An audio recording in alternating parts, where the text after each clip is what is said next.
Hey everyone, I think the background music's too loud, so I'm gonna turn it down. Just because that's how I'm feeling. I feel like this will be better. I feel like this is better. We'll have to probably turn it up. Turn it up when we get back. Hey everybody, how are you? I'm Cooper SJP and this is the Academic Foxhole. Welcome to our Saturday when we're playing the Outer Worlds, although I'm super worried about what it looks like right now because it looks not great. It looks pixelated. Don't worry about it. Hey everybody. Yeah, it'll probably be too low when the dialogue happens, Rissa, so we'll probably have to turn it back up again. It's just that the music for the start screen is just so loud. So my surprise that Mrs. Barentor would like is that I'm wearing my Reba McEntire t-shirt. Barentor, I'm wearing my Reba t-shirt because Reba? Who doesn't like Reba? I mean, I'm just saying it. Let's see. Yeah, that's true. With all the singing, it's true. The dancing people do work. Also, I want to know where you got them. Oh, you got them from. Oh, they're 2020. Oh, I wonder if I have them. Hey, Scabianak and PH, and Barentor VO5 100. Pixels are good though. Everyone loves pixels. I think they like pixies or pixie sticks. Well, not the movie. See, right? It's my Reba shirt. VO5 100. Reba McEntire is a country singer, and she was,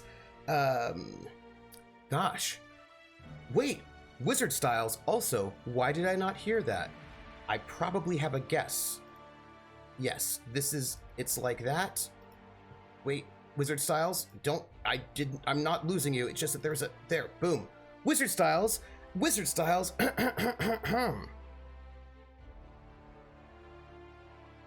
The name game. Come on, everybody.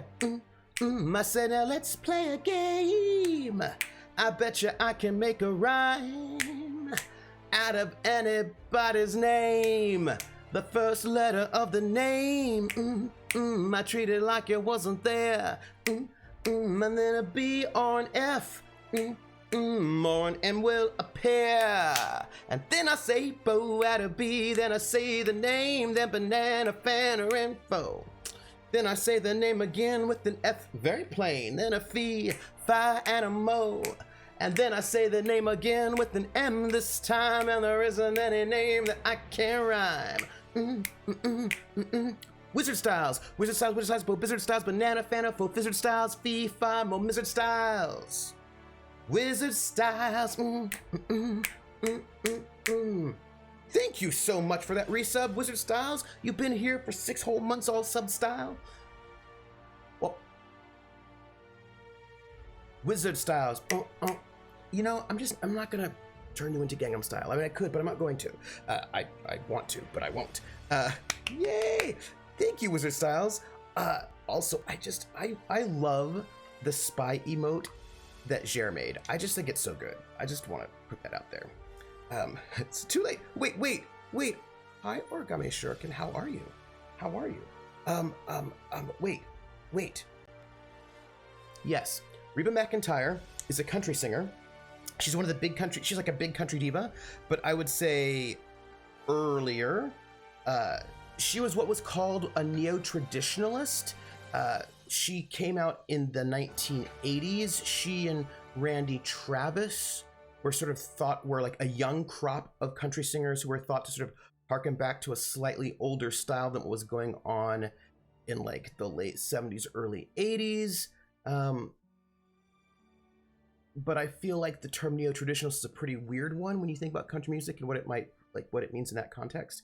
Let me see what else. She is well known for her song Fancy, which was actually originally sung by Bobby Gentry. Also, The Night the Lights Went Down in Georgia, which was also originally written by Bobby Gentry. A bunch of songs.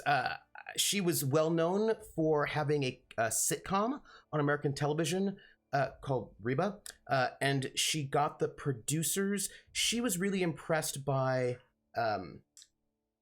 Roseanne, the original Roseanne show, because Roseanne was one of the first shows that like showed us working class people in a really long time, because American TV is kind of weird that way. And so she got the producers from the Roseanne to produce her show because she wanted a show about working class people. or like maybe lower middle, upper lower. And she's also well known for her music videos being completely bonkers. I mean, completely bonkers. Completely bonkers. Completely bonkers. Her music videos are completely bonkers. And by that, I don't mean like they're like chimpanzees running around. I mean that sometimes there are explosions. We can save the Gangnam Style for the 1 year resub. Okay, that's fair. That's fair. I'm lazy, but it's Saturday, so I think that's good. Good. Yeah, no, it's okay. I mean, once I finish stream, I've got things to do. I'm gonna just put it out there in the universe. I am going to, once we're done with stream, I'm going to go to the grocery store. Mark my words. Also, remind me that I should go to the grocery store.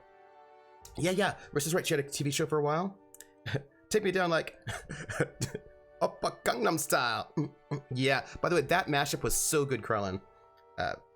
PH watched this. Yeah. Oh, Baron Tour, here's fancy. That's a good video too. The video that you all really should watch, I should find it and post the link. Ice Bunny said, did you get any sleep? I did. Or did you have a gallon? You know, again, I don't drink Mountain Dew really. I watched both Reba and Roseanne back in the day, but I didn't know that Reba was a singer. Oh yeah, huge singer, really big. Yeah. Baron Tour notes that her movies are like mini movies set to song in a good way. Yes, 100%. Also, she's also Colonel Sanders, which is a big deal. Is she? Oh, that's right, she was. That's right. Librarian Writer Geek, how are you? Sometimes there are explosions as if an explanation for explosions is ever needed. That's true. Wait. I'm gonna go and find the video that you all need to watch. I mean, I would just have you watch it right now, but I'm not gonna do that because I'm not gonna do that. Also, I had to go and switch my YouTube. I had to switch my browsers today because I do this thing where like I have one browser that's not supposed to have any tabs on it, so sometimes some people, I'm not gonna say who though, but some people will have like multiple windows and each of those windows will have multiple tabs. And sometimes there'll be so many tabs that when you open up your browser, your RAM usage goes from like 10% to like percent. And so I try to have one of the 3 different browsers that I use not have many tabs open at all, just like nothing, so that I can then bring it up for stream and have it be, you know, slim.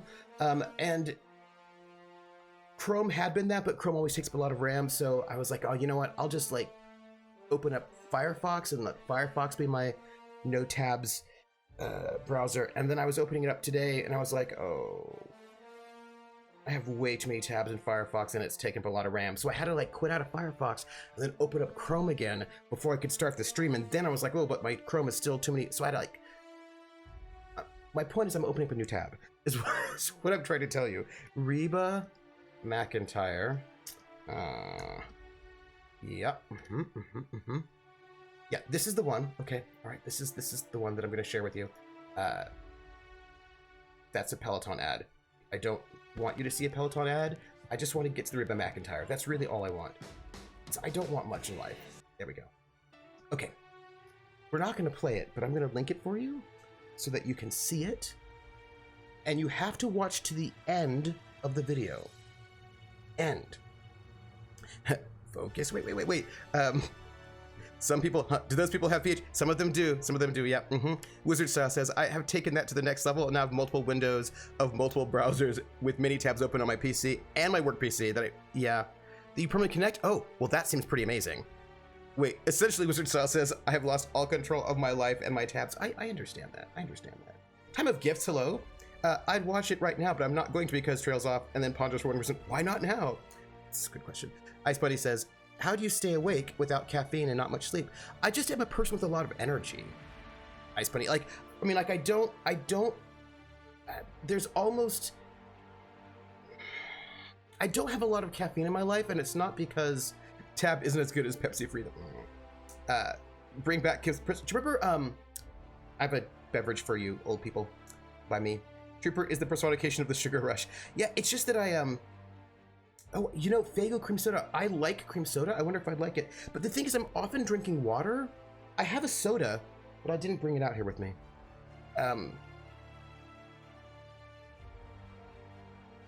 The thing is, I'm a super taster, and most things that have caffeine are too bitter for me, right? So I'm not going to drink coffee because that's too bitter. A lot of caffeinated teas or like black teas are also too bitter, so I can't drink those. I can have caffeine in soda, right? Because soda's like that's okay. The only thing is that I don't drink soda for the caffeine. I drink it because it's sweet, and I'm just as likely to drink ginger ale, which has no caffeine, or orange soda, which has no caffeine, as I am to drink like a Coke or a Dr. Pepper. And I don't tend to drink Mountain Dew.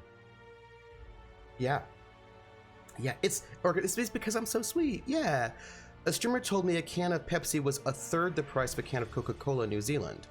I don't drink either, so that was shocking to me. Huh, I had no idea. A librarian says, oh man, was it one of those old Pizza Hut cups? It was, maybe? So Mountain Dew has a ton of sugar. Yeah, but it also has a weird taste. Jolt Cola. It did, actually, Krellin. Jolt Cola did have enough sugar to mask the taste of the caffeine. But I only drank Jolt Cola when we were gaming and everybody else was drinking Jolt Cola. It wasn't like a soda that I sought out. Pepsi uses their fleet of submarines to smuggle it into New Zealand. I think that's actually probably true, Scabinak. I think that's true. We drink a lot of coffee. So I wanted to tell you something. What was it? First off, this is the link to the Reba McEntire video that you should watch. And this is an important note. When you start watching the video, you're going to think, oh, this is your typical video, right? Like,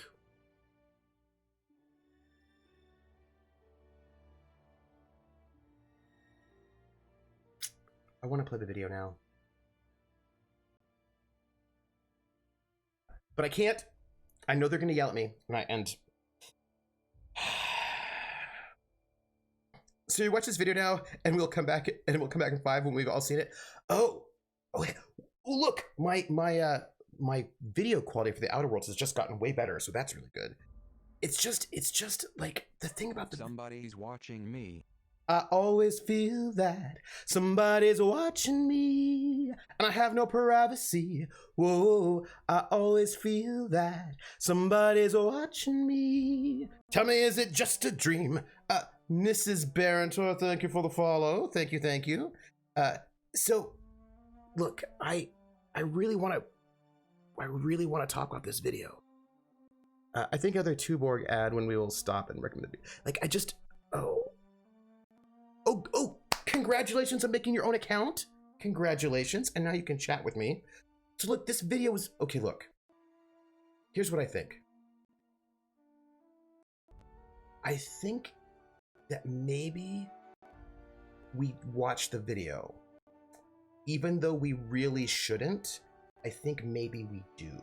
And then it'll just be muted. That's it, right? It'll be muted. Oh, I know what I can do. I can do a thing. I know what I can do. I have an idea. I can make a what's the word? There's a word for it. It's a like a marker. I can put a marker in, and then I can just delete a marker in and a marker out. Like I just delete the video, so we can watch it, and then we'll just delete it. That's what we'll do. Yes. Ooh, be right. Is it wrong to distract you from things other than the game? I don't know. Maybe. But right now, I want to thank you for those bits, Be Right UK. And because of those bits, I am going to sing We're in the Money, as sung by Ginger Rogers in the film The Gold Diggers of 1933, which means I'm going to sing it in Pig Latin. But before I do, I just want to say something, though. What I want to say is, there's a musical called 42nd Street that was on Broadway, but originally it was a film, 42nd Street. And I don't know I actually have no idea how close the musical is to the actual original film, which was like from like 33, 34, like right around there. And I don't know if it's the same story, if it's not the same story, but I do know that I think it's all the music from the film 42nd Street, except they have We're in the Money in it. But We're in the Money is not from 42nd Street. It's from Gold Diggers of 1933. It's not even in 42nd Street. So I have some questions about what the musical's all about. Like, what is it doing? What is it about? Because it's clearly cheating by putting in the song We're in the Money. Does it put in other songs from 42nd Street? From Gold Diggers of 1933? Are other Gold Digger songs in this new musical? Like, what's going on? Inquiring minds want to know. Right, Baron Tour, it's cheating. But as I was going to say, though.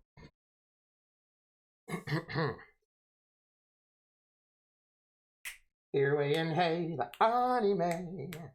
Airway and hey, the anime. Iwayat gele at way x to tit gele ang wayo. Airway and hey, the anime. Either I skays are ani say. Oh man, the Asian pray, you are still way hungry. Even eat red lions lay, have red brands lay, take day. And we see the end, Lord will look left the eye guy right in the eye. We're in the money, we're in the money. We've got a lot of what it takes to get along. Hey everybody. That was exciting.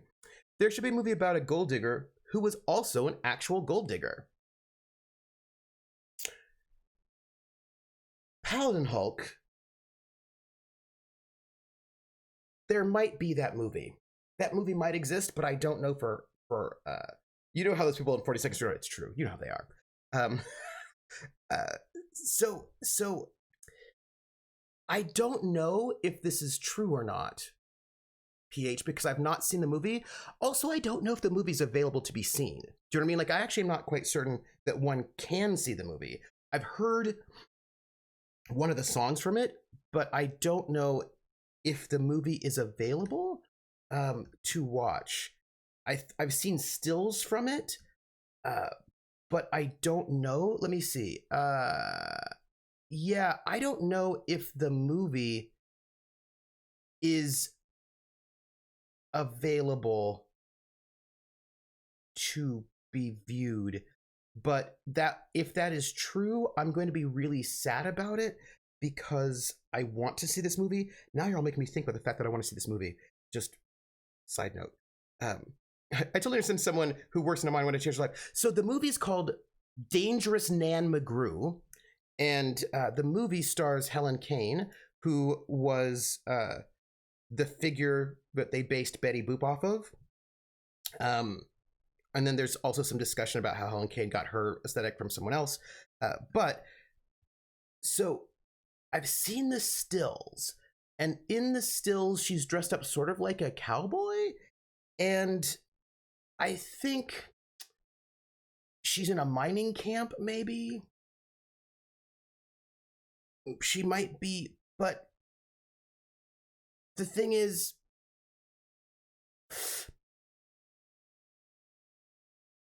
also in this song, she talks about how she's super dangerous because she murders people, but she sings it in her like little weird baby voice, and it's hilarious. But now I'm thinking about the fact that I bet this movie is not even available. But maybe I can. There's this guy on the internet who sells sketchy videos. Right? I think so there's this sketchy guy. What's his name? It's like Robert's Videos? Okay. Does he have a peg leg? Maybe. We're totally gonna watch the video. A guy on the internet selling sketchy videos is the whole. Okay, no, look. If you like old, I'm giving you a resource. There's a guy, and yes, so the website is robertsvideos.com. And if you go there, it'll say it's not secure and it's super sketchy and you should never go there.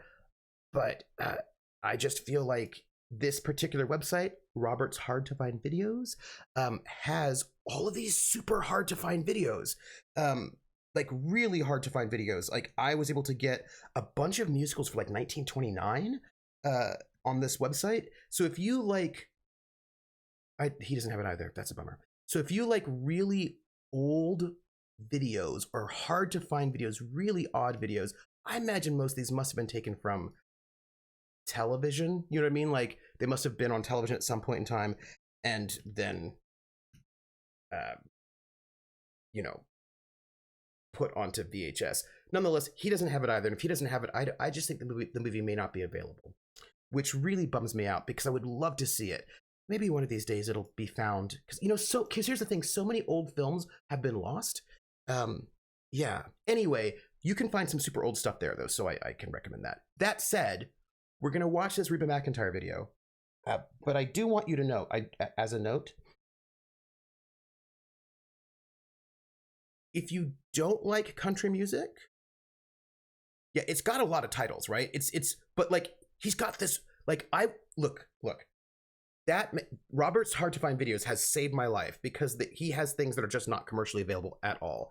And I teach classes on stuff from like the 30s. I teach a lot of stuff on the 30s, and I teach this one class in the International Jazz Age where I'm talking about jazz in different parts of the world, and like between 1924 and 1933, like 1925, 1935, like that decade. I teach a whole class on jazz, but like I look at cities around the globe and like what's happening with jazz. So I do New Orleans, Chicago, New York, Havana, Sao Paulo, Paris, London, Berlin, Shanghai, Tokyo. So basically, like I do what jazz means to various people in different countries between 1925 and 1935. And one of the things that I do, besides playing music, is I want to have a film. I want to have a film, right, for each of these places, right? So it's not a musical film, right? So for New Orleans, I think we do the King of Jazz. I think we do for the U.S. For London, there's a British jazz film called She's Got to Have Music. We do The Blue Angel for Berlin. We do Princess Tam Tam for Paris. We do Tokyo March, I think, for Tokyo. And Tango in New York we do for Argentina, because we also do Argentina. We do Buenos Aires, Sao Paulo, Cuba, and for Cuba we do Cuban Love Song. But the problem is Tango in New York and Cuban Love Song, which are made in Argentina and Cuba respectively. Well, Cuban Love Song is actually an American film. It's complicated. Those are really hard films to find, but I got them from Robert's Hard to Find Videos. No, actually, I think I might have gotten Cuban Love Song from a Cuban website. I might have got it from there. But the point is that I was able to get a bunch of these really hard to find 1930s jazz musicals from that website, and so it has saved my life as a professor. Point. Isn't that how you broaden your horizon? I will have an open mind because I like Reba. Oh, good. Thank you, Ice Bunny, for having an open mind. So I will just say, because we're going to start, that this video is very country. I don't know if you know what that means, but it's also super Reba, but you have to watch to the end. So I'm going to set my marker, and then we're going to play the video. Unmark, because I want it. Wait. All right, now I can name game it. The name game. Come on, everybody. I said, now let's play a game. I bet you I can make a rhyme out of anybody's name. The first letter of the name.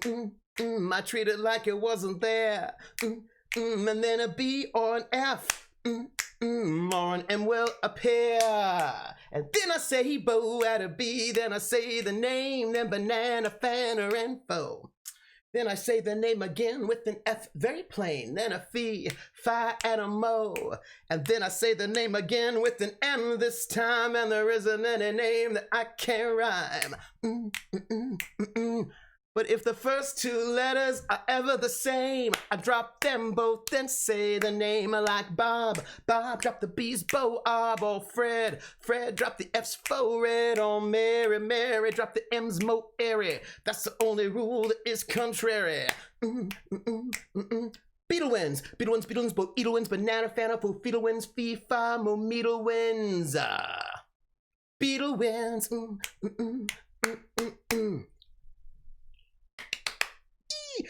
Thank you so much for that. Thank you so much for that resub. The question is, why did the boat do an explode? Well, the boat exploded because Reba McEntire's husband was having an affair with Linda Hunt, and she didn't like it. She wore a pretty great hat, and she decided, I don't like the fact that my husband's having an affair, so she killed him.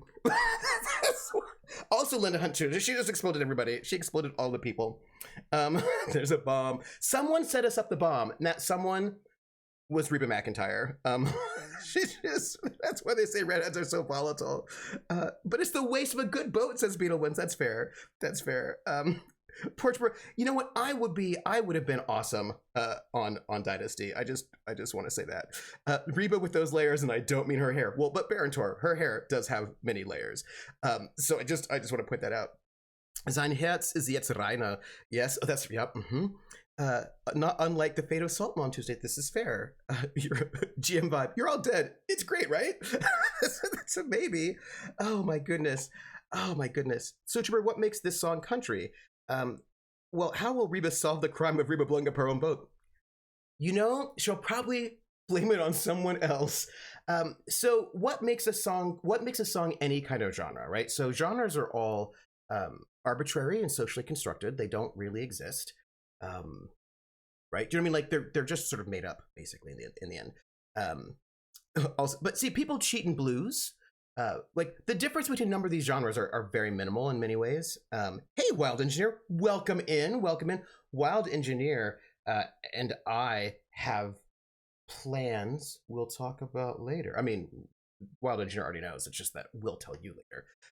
You don't have to solve the crime if you can just convince everyone else that it was something that something specific happened. Yes. If your husband, wife, truck, or dog leaves you, it's probably country or it's blues. Or it's the blues, right? So that's the thing. I could talk about genre for 102 years. So basically, there's very little difference between a number of, genres are completely arbitrary, right? So how do you decide what is country and what's not country? And that's very difficult. Or how do you decide what's jazz or what's not jazz or what's blues? Yeah, there are only two genres: things I like and things where dumb idiots are idiots.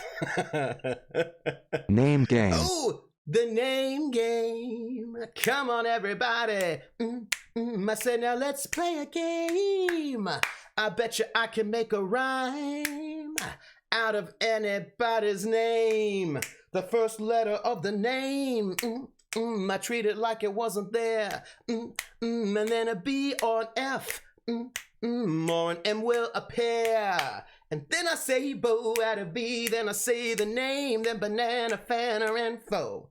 And then I say the name again with an F, very plain. Then a fee, fi, and a mo. And then I say the name again with an M this time. And there isn't any name that I can't rhyme. Wild Engineer. Maybe rhythm. Wild Engineer. Wild Engineer, Wild Engineer, Bo, Wild Engineer, Banana, Fana, for Wild Engineer, Fee, Fi, Mo, Mild Engineer. Wild Engineer. Thank you for that resub. Also, I like the Mild Engineer. I was just going to say that I was pondering whether I wanted to do it as Wild Engineer or Wild Engineer. But I think that second part would have been really hard to do. Wild Engineer, or it could have been like Wild Engineer, but that sounds weird. Wild Engineer, Bo, Wild Engineer, Banana, Fana, for Wild Engineer, Fee, Fi, Mo, Mild Engineer. Wild Engineer. That would work rhythmically, but it doesn't make sense in my ear, because you wouldn't say Wild Engineer. Like, that's weird. Like, the rhythm of it's strange. You can sing it, but I would never say that. I would say Wild Engineer or Wild Engineer, right? I just wouldn't put the emphasis on the second syllable. That's weird. That's strange. I wouldn't do it. Look, I'm just telling you that I wouldn't do it. That's all I'm saying. So It's probably a weird song choice, but my mother used to sing Does He Love You all the time. She was reading when I was little. Hey, you know what? My mom read to me Lord of the Flies as a bedtime story, when I was 10. So, like, parents do things. Parents do things. That's all. Okay, but anyone who puts the old Watership Down movie into the children's genre of the DVD stores because they're cartoonish rabbits is just... See, Beetle Wins, I would say that I'm going to give you a slightly different take on that. And that is, as long as you don't think too much about it, right? As long as you can talk for 500 years, you can talk for 500... and I could talk for 500 years. I think we need Watership Down. So here's the thing about Watership Down. Here's the thing about children, right? What I think about is that Barron's like, I think we need Watership Down in the kids category. What I would say is that I don't know. People think children are much more fragile now than they thought when I was growing up, right? Like the things that I watched growing up, people now would think would be inappropriate for children because children cannot handle them. Children cannot handle sadness, right? Or death or sorrow. And when are you going to run a game of War? And that's a very good question. And what I would say is, like, when I think about the movies that I watched as a kid that were like kids movies, right? I mean, I watched Charlotte's Web, death, animal death, Bambi, animal death, Fox, like there's a lot of really sad movies, but I actually think that there was a way in which that was not necessarily bad to watch sad movies because it helped kids deal with loss, right? And process in ways that they could. But, we're in a slightly different space. Old Yeller too. Old Yeller. Oh my gosh. I wept at Old Yeller. Also, Neverending Story. I'm just telling you, there was a lot of like processing loss is what I'm going to say. Watership Down is not worse than most of the teen dystopia books. No, that's true. Actually, that's true. Land Before Time. Oh my gosh. Yeah. That's what my pick says. A Western versus country. Of course, things are arbitrary. Would depend. What did Ice Bunny just say? The only time I heard country was at Culture Harbor Festival when the line dancers did their show before the swing dancers, and they did their thing in very typical cowboy way with cowboy hats and boots. There's a lot going on there, right? There's a lot going on there. There's a lot to... Because Mrs. Barrington's bringing up Western versus country, which is a distinction that people don't make anymore, but you probably should.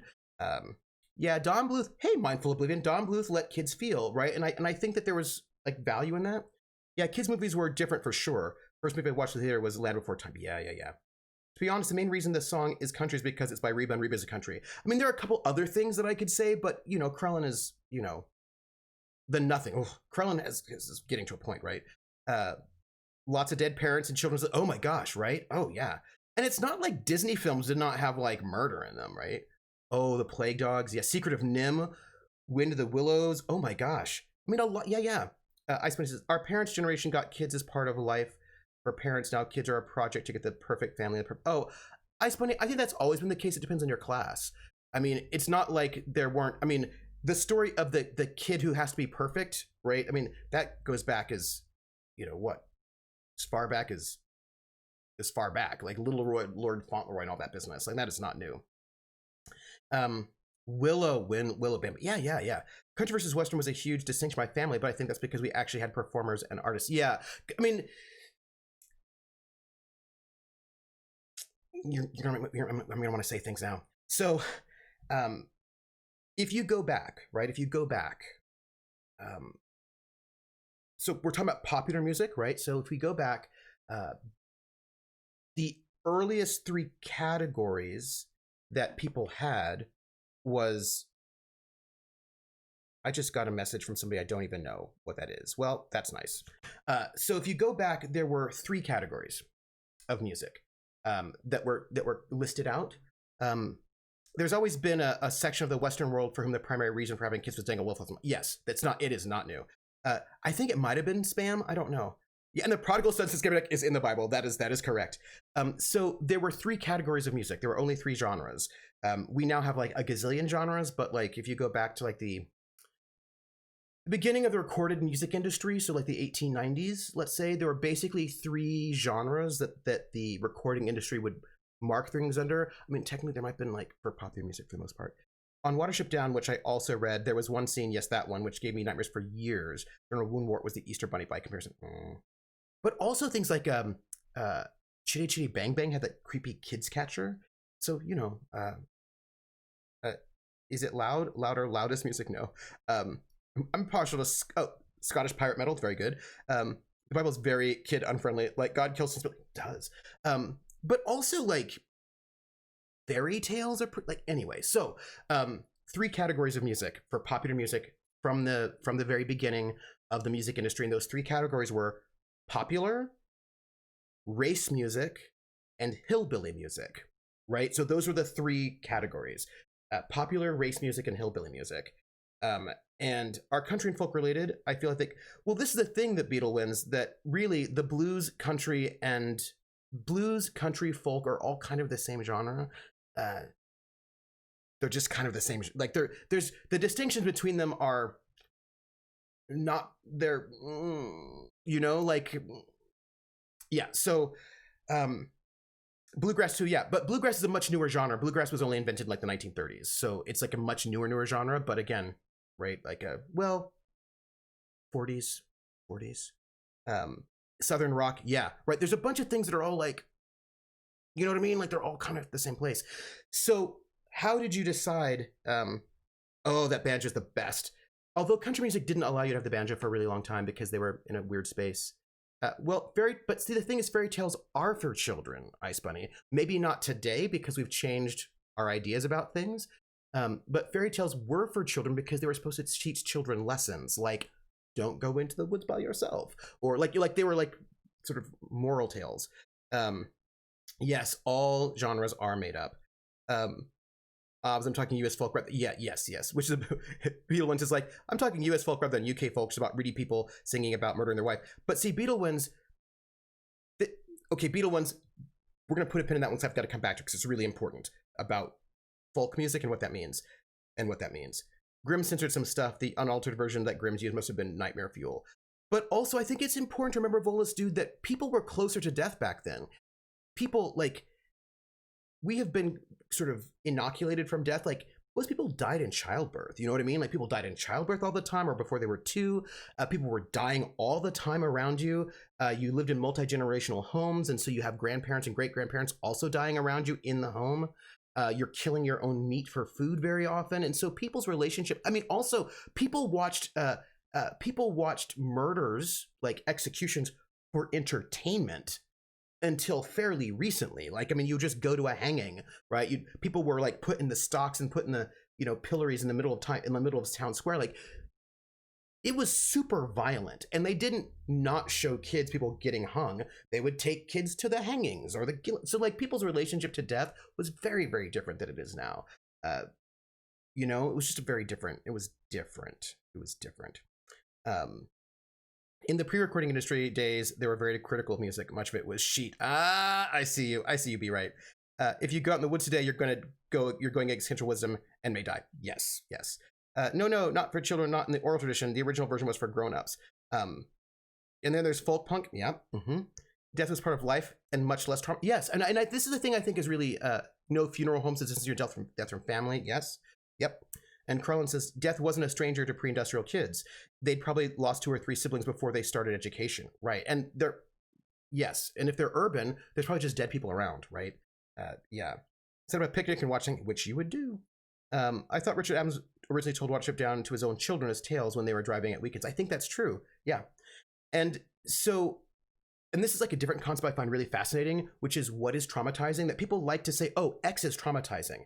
But like, what is or what isn't traumatizing is like contextual. There are some things that are traumatizing today that just would not have been traumatizing 200 years ago. Do you know what I mean? And maybe vice versa, right? So like, I think that we sometimes discuss things as if they themselves are inherently traumatizing, as if it is inherently traumatizing for X to happen. But often that's really dependent, right? And so there are things that are traumatizing to us that just would not have been, and vice versa. And just to think about that. If you go down to the woods today, you'll be charged with, do you know that song, Teddy Bear Picnic? If you go down to the woods today, you better not go alone. If you go out to the woods today, you'd better off stay at home. Because tonight is the day that teddy bears have their picnic. Right? It's a song, right? Yeah. And two kids in the same family who go through the same things, one might be traumatized and the other not, or traumatized in dramatically different ways. Totally. Yes, Gabinak. Beetlewind says, fairy tales got super sanitized at some point. Victorian era, probably, yeah. I liked when Terry Pratchett explained that Rumpelstiltskin isn't about a brave princess, is likely about premarital sex, because after all, is what rumpled stilt of skin. Yes, yes. But of course, another thing is that children were not as inoculated from sex either. We tend to think that children should never know about sex or see about sex or think about sex or whatever. But back in the day, people had one room, you know, like, I mean, unless you were rich, but like serfs, peasants, poor people, they often just lived in one room.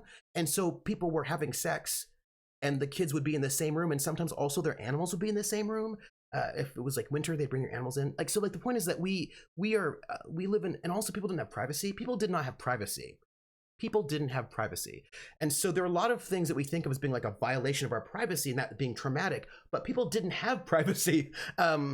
Like that just wasn't a thing that people had. So like people had a very different relationship to all of those things.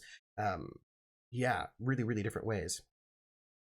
Krellin blames the Puritans, and I think that's fair. Rissa says, I saw a production of Titus Andronicus at the Old Globe where they used Teddy Bear's Picnic, and he had it coming at key moments. It was memorable. Ooh. No privacy, but they did have privies. That is fair. But they brought buckets to both hats and shoes. So, okay, so the three genres, right? Popular, race music, and hillbilly music. So you have to remember that the music industry was basically being run by middle-class people and up. And so the three categories were, right, hillbilly, race, popular. So popular was basically music aimed at the middle classes and up. That's basically is what it was. So popular music was music aimed at middle classes. And then race music was anything done by black people. And then hillbilly music was anything done by poor white people who are rural. Right? That's it. Like, so like those are the categories. Like if you were a black person, what you did was race music. If you were a poor white person who was rural, what you did was hillbilly music. Those were the categories they had until like, what year was it they changed the category over? I think they changed it over in like 39 or 40, like somewhere between like 1939 and 1942. I can't remember exactly when it was. I forget. It was like 39, 41, 42. It was like around there. 40, 42, 40, 39, 42. Right around there. Right around like, it could have been as late as like 45, but I don't think it was that late. I think it was like 39 or 39, 40, 41, 42 was like when they changed the name. Mrs. Barentor says, we're still awfully puritanical in the States, which is true, which is weird. We are worried about exposure to kids with sex, but not as much as violence. Oh, yeah. I mean, we're really weird. Like, I know that my parents, if my parents had lived to, if I were young now, rather than, if I were a kid now, rather than in the 70s, my parents probably would have gotten in trouble because my parents, I don't know if you heard that story. You know how they would take pictures of kids naked, like kids naked on the bearskin rug? It was a thing, like you'd be like a baby. They'd put you on a bearskin rug and they take a picture of you. Somebody did that like, 10 years ago maybe? And it must have been like 10-ish years ago because they took their photos to the photomat to be developed. And the photomat saw the baby on a bear rug and called Child Protective Services, right? Interpreting that as child pornography. It was just a kid on a bearskin rug, but the kid was naked and like we get really weird. So, Yep. Also, kids in the bathtub's another one. Yep. Ice Bunny says, I remember when my mom was pregnant with my brother, I got a book that explained how the kids in the story got a sibling and how the kids are made, and I was 4. Yeah, but we're really weird in the United States. That's what I'm trying to say. So, and this is where I'm going to get into folk for a moment. This is really important. This is super important. You're going to get some musicology knowledge on you for a moment because I have to tell you this is really important. So, when you think about folk music, you kind of have to understand what folk music does as a political category and what the folk does as a political category. The idea of the folk comes about from the German philosopher Herder. This is Enlightenment. And so we didn't always have nation states, right? So we didn't have nation states. We had monarchies and we had things like that. So the nation state really rises end of the 18th century, right? With the American Revolution. Nobody counts the American Revolution as one of the first nationalist uprisings, but they should. because actually technically it is, and it happened before the French Revolution. Everybody always starts with the French Revolution, but they're inspired by the American. Anyway, the point is, so you're looking at the American Revolution, the French Revolution, the Greek Revolution, a bunch of these revolutions that happen. Herder, not hater, Herder, this is when you get the idea of a nation, and this is conceptually quite different than what you had before, because before serfs just belonged to the land, right? And the land belonged to God, and God granted the monarch the land because the monarch is chosen by God to rule the land. And then the monarch then grants their dukes, right? Their vassals, like the aristocrats, the nobles, grants those nobles land to oversee. And then those nobles then oversee the land, which includes the serfs, which belong to the land, right? So haters gonna hate. The Enlightenment, the French Revolution, then a bunch of revolutions in the then a bunch of revolutions in the mid-19th century, a bunch, yeah. Why do the feeling that name says something to me? Was he Kant, Herder, they're all in the same space. Yep. And before we had nationalism, people did not think of themselves as Americans or French or German, because those things didn't really exist. They thought of themselves as Burgundians, or like they were attached to like their locality. And they also fought because they had to, because they were forced to, because they were serfs and they just had to, right? You know what I mean? Like it was like they were more likely to identify with their monarch or their specific place. But when we get these revolutions that change things, and we get rid of serfdom, when we get rid of feudalism, when we move over to nationalism, we have a problem. There's a problem. And the problem is, with the rise of nationalism, we invent countries that did not exist before, because we didn't have countries like that. They weren't Americans, they were New Yorkers, right? They were New Yorkers, or they were Virginians. Exactly, right? They were New Yorkers, they were Virginians, and that's different, right? And they were also subjects of the crown, right? Belgium, yeah, right? And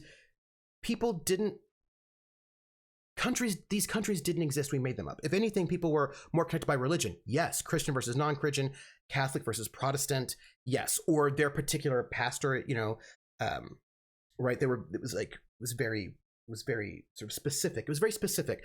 And one of the reasons why it was specific, and this is, I think, really interesting, is because people didn't travel for the most part. Some people did, but generally speaking, people didn't travel, right? So it didn't make sense. Like, you would identify with your locality because that was the place that you knew. That's the place that you saw, right? Like, that was like probably your entire life. It's why dialects would be different based on city by city, because people didn't move, and we didn't have mass media, right? So we didn't have, I want someone from Virginia to move out of state after their wedding night. There's a reason there's a whole set of European conflicts called the Wars of Religion. Yes, right? And so, the speed of information is really the true limit of your society. Yeah, and before you just didn't have. I know too many Virginians that think they're the Deep South. It's tricky because people want to say that Virginia is not the South, but it was the capital of the Confederacy. Like, that's where the capital of the Confederacy was. So that's tricky. But I get it. It's not like deep South. But I mean, like, anyway.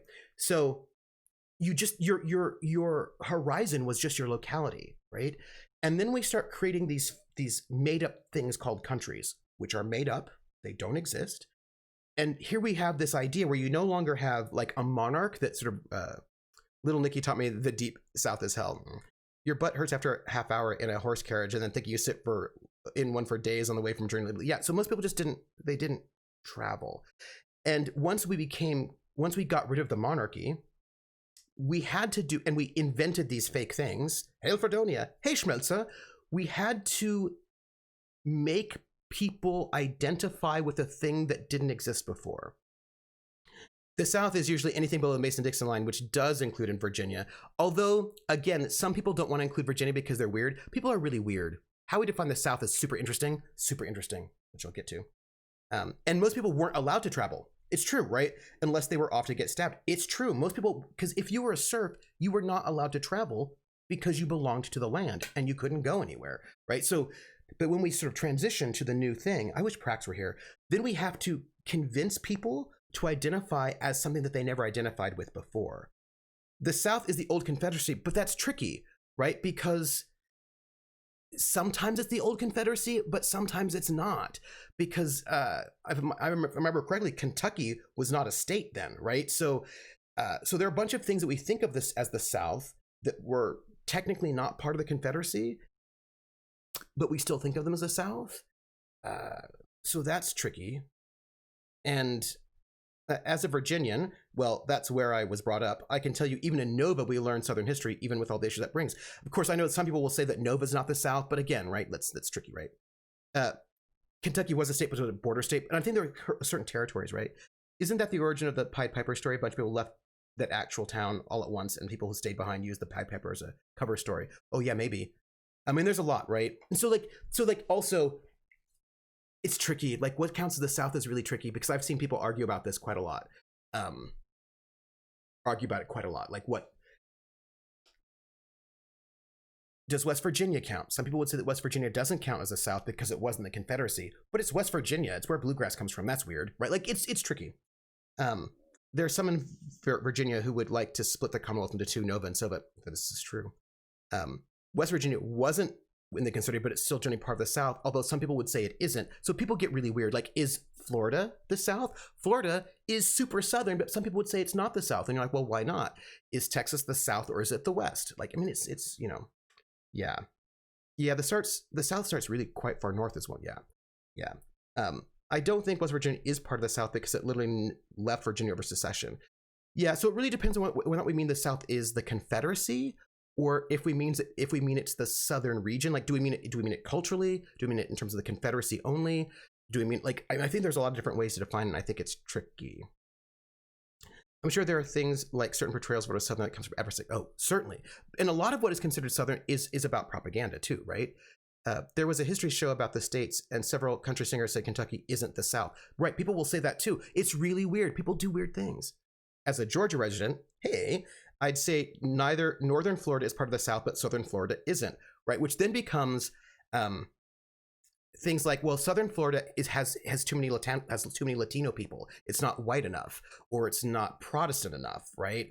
Or Florida was colonized by Spain, so it doesn't, like, so there's all sorts of really weird ways in which people want to parse what is and what isn't the South. Like, I know that we really shouldn't define the South by a sedition that lasted for 5 years and lost a war. Yeah, right. Some people say, oh, well, okay, well, Georgia's the South, but Atlanta's not the South. You're like, okay, wait, Atlanta's not the South? Well, that's weird. Why are you? Well, Louisiana's the South, but New Orleans isn't the South. So people make really weird distinctions. You're like, okay, what's going on here? What's going on here, right? It's culture, not geography, but sometimes it's also geography, right? But then also, who's defining the culture, right? Who's defining the culture? Because, and this is where we're getting to about countries, right? This is where we're getting into it again, right? Yeah, that same show about the states consider Florida not the South either. Some folks saying that Texas isn't the South, it's just Texas, right? So, but Florida has Florida. So you have to convince people that they have to. So, for example, right? Germany was not a country. It's not a country until 1852, right? 1871. 1852 is when my college was founded. Hold on. I feel like 71, because Italy also became a country then as well. 71. Thank you, Wizard Sal. 71. 52 is something else. Yeah, I'd be at Texas as Texas person. VT is like, it becomes white versus non-white. Yes, it does, right? Very often it becomes white versus non-white, which is a very sketchy way to define the South that I do not like. Right, yes. It's amazing how much of what we fight about is imaginary. Yes. Post Franco Russian, yeah, 1871. It was an empire for a long time. You don't step down from that unless you have to. And the thing is that, so Germany wasn't a country. It was not a country. It was a bunch of different countries. And the people in those different countries did not identify as German. They identified it as Franconian or Swabian or Bavarian or Prussian or Hessian or Austrian or et cetera, right? And then when you make Germany a country, you have to convince them, the people now in the new Germany, that they're all the same people.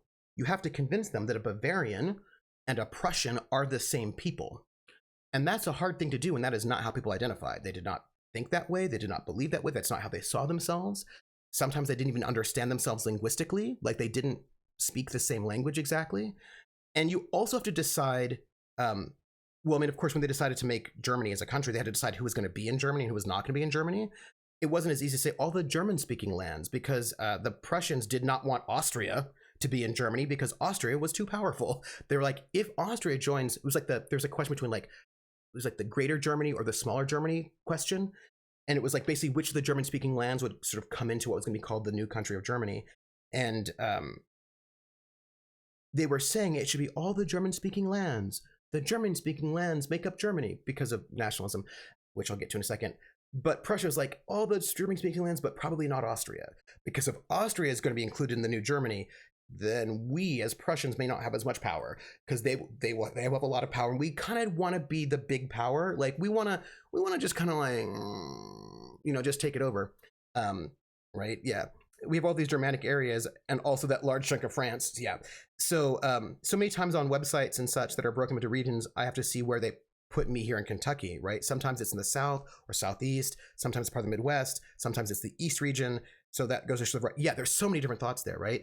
So we had to so basically there had to be a way to sort of imagine, sort of to make the people in Germany, what we think of as Germany, think that they're all Germans and not this other little thing. And that's what nationalism is. Nationalism is trying to convince people who've never met each other, who may not even understand each other linguistically, especially for in Europe, who did not even like each other, that they're all the same people somehow.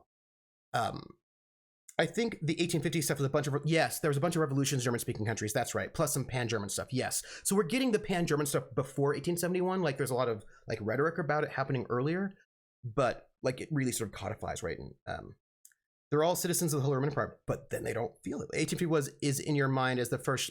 Thank you. It's the first Schleswig-Holstein War. Thank you. That's exactly what I'm thinking of, because Beethoven talked about it. Yes. So the same thing with sales reps. Sometimes we shared with Ohio. Sometimes they just say, yeah.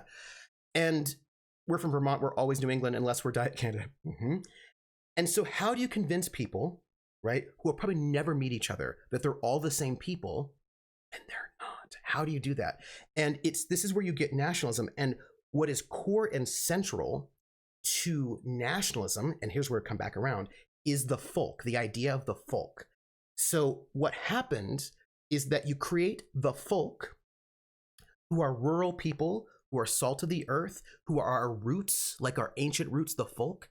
And they have these folk traditions that we all share that prove to us that we're all one country.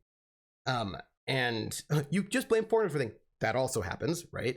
And so what the thing about the folk, though, is that,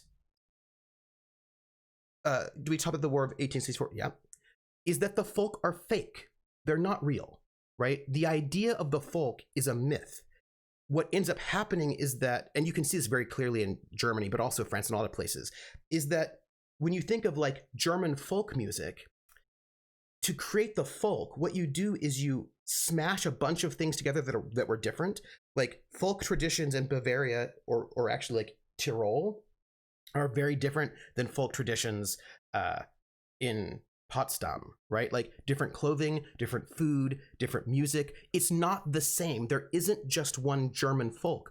But in order to have Germans and Germany, you have to invent a German folk. And the same thing with France and a bunch of places, right? You invent a myth of the folk. And that myth is really important. I hate this out group. I guess I have to invent an in-group. Now, actually, I think it's the other way around, PH, that you want to create an in-group, and you want people to believe in the in-group, so you make an out-group to have that happen. So that's how you make the folk. But how do you make the funk? Well, that's put the downbeat on the one. Next thing you're saying, the Lederhosen are a made-up thing. Well, they are, but that Lederhosen represent all of Germany. That is a made-up thing, right?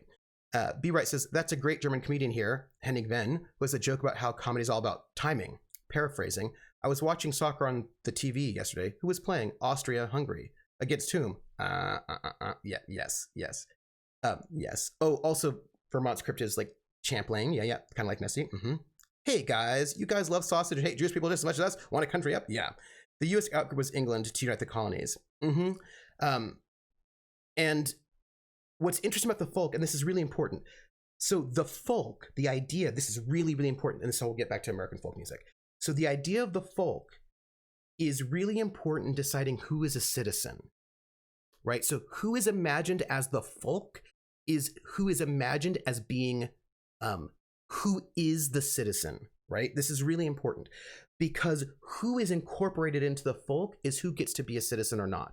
Now, I will tell you that in the German-speaking lands, there have been Jews there since the destruction of the Second Temple. So there have been Jews in Germany, what we now think of as Germany, for like, 2,000 years. So there are Jews who have been in Germany longer than other Germans before they've been in Germany, before other Germans have been in Germany.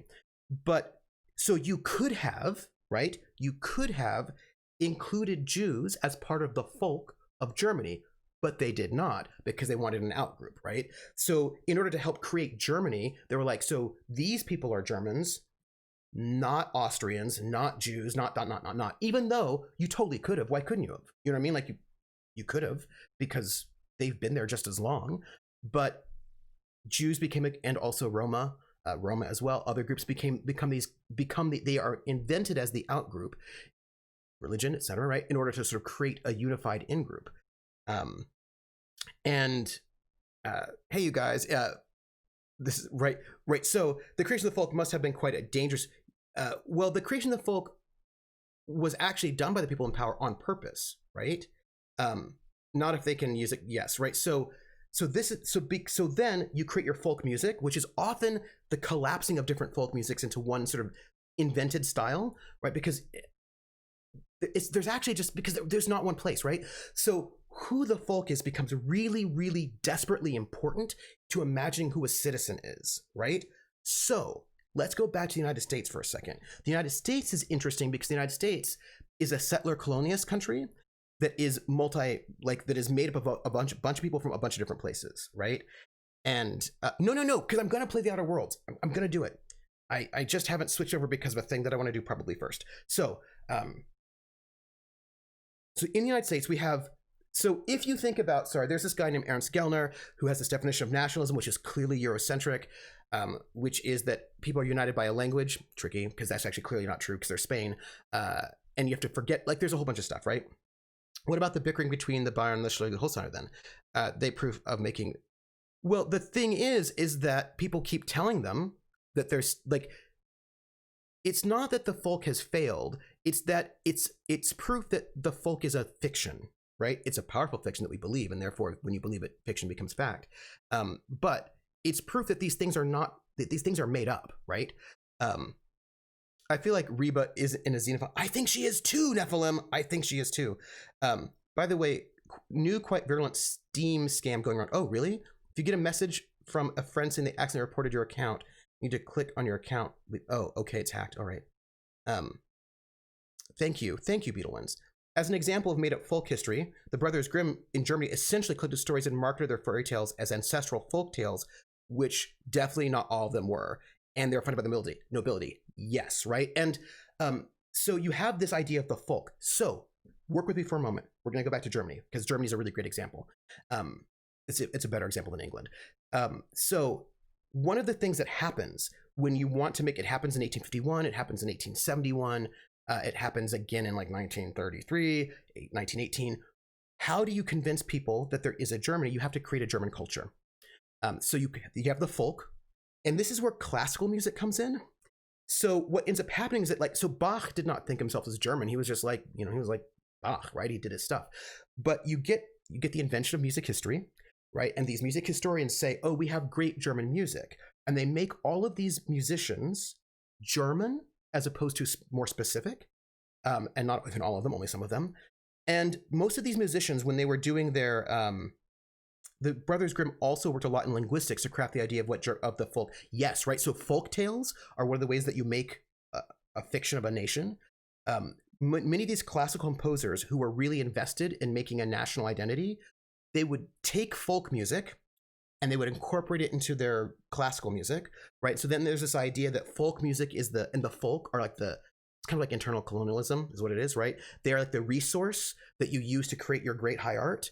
And every time you wanted to sort of create a big national moment, we did like, oh, Beethoven's collected works and all that stuff, right? So you sort of you do like Schiller and Goethe, you sort of create these great cultural people that you sort of make pan-German through music, through folk tales, through literature and poetry, like dance, like you sort of create this fiction of this thing by erasing the differences between the groups of people, right? You erase the differences so you can create this one particular fiction. And then that becomes then what the citizen is, and who is included and who is excluded is really important there. Time of Gift says, plus for a reason for Jewish settlement in Germany was the Kaiser, especially Friedrich II, Hohenstaufen, not the later Friedrich the Great, protected them. Yep, he made Jews his property. So if you attack them, you were damaging the Kaiser's property. Yes, right. There was like a right. Are we now trying to unite humanity as a whole in the same way? Well, there's progressive pushback about that as well, right? There's a thing where this unity of people is not necessarily always a positive situation, because in order to be unified, you must erase difference, right? That's what happens with the folk. When you have one unified folk, you no longer have difference. Then there's no difference between Schleswig-Holstein and Bayern, but there are differences between those places, right? But you have to pretend like there aren't. And so the United States is a tricky country, right? Because originally, right, Spain settled, but our history is told by the English, right? The English are the ones who tell the history of the United States, and Spain is not. Spain, France, Germany, the Netherlands, all those things get written out of what the United States is. And the United States, the English people, right, frame what an American is as being English, right? That's how they framed Americanness, is about being English. Erase differences or create a larger difference to fight against? Yes. Usually both at the same time, right? Well, first off, Bavarians do wear lederhosen, Ice Bunny. While because the oldest colony in the U.S.